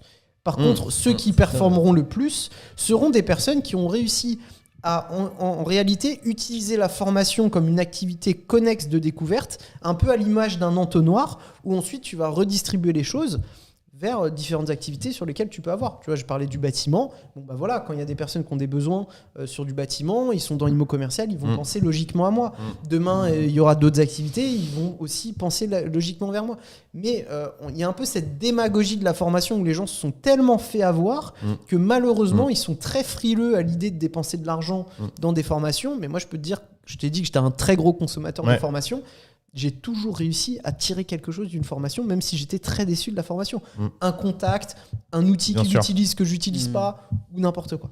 Il y a ça, en effet, mais j'y reviendrai, mais je te le redirai tout à l'heure et je t'expliquerai pourquoi je dis ça. Mais je pense qu'en effet, tu n'es pas tant dans la formation, tu es dans la notion de club et de partage dans l'expérience que tu vas proposer, qui est bien différente de la formation 100% e-learning. Et je trouve qu'aujourd'hui, tu communiques peu ou pas assez là-dessus, en tout cas moi, de ce que j'avais compris. Et je trouve ça dommage parce que de mon côté, et on en avait parlé, tu sais, Gérald nous avait demandé dans le mastermind qu'est-ce qui vous avait porté, et tous les deux on avait un peu répondu la même chose, c'était le réseau. Clairement, c'est l'ouverture que ça te permet au niveau des portes sur ces sujets-là.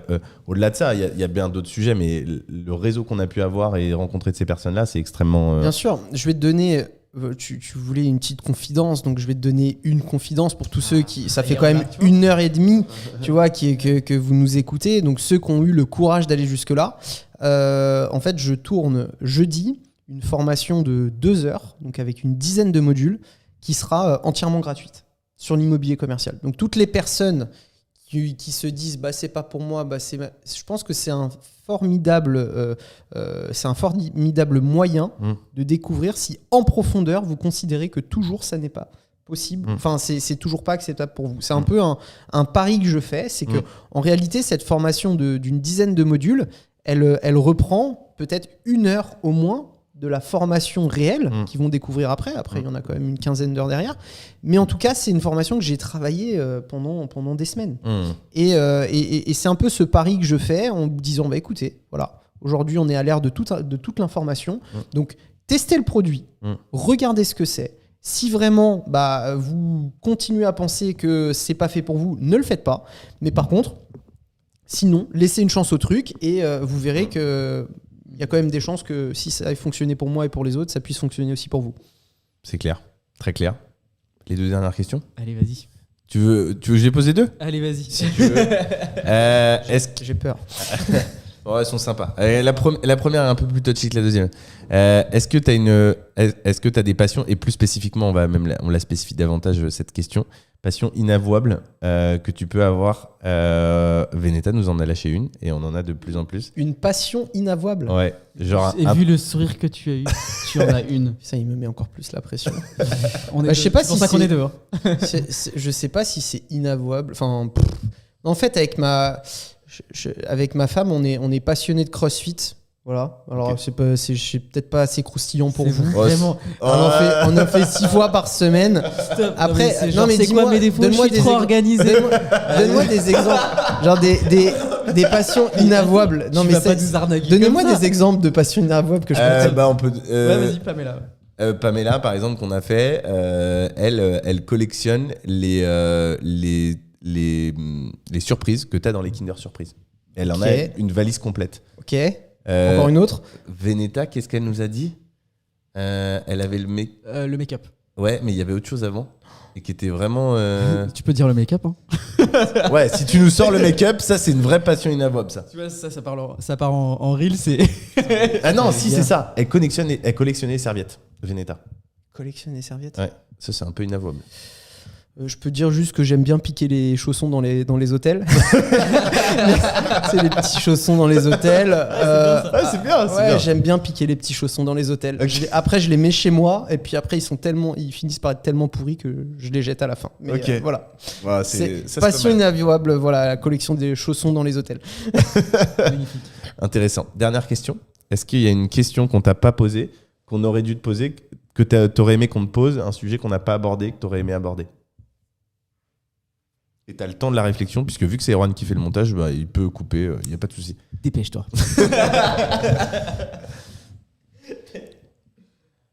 Truc de l'échec, c'est un peu cliché, on va pas parler de ça. Je pense que le réseau,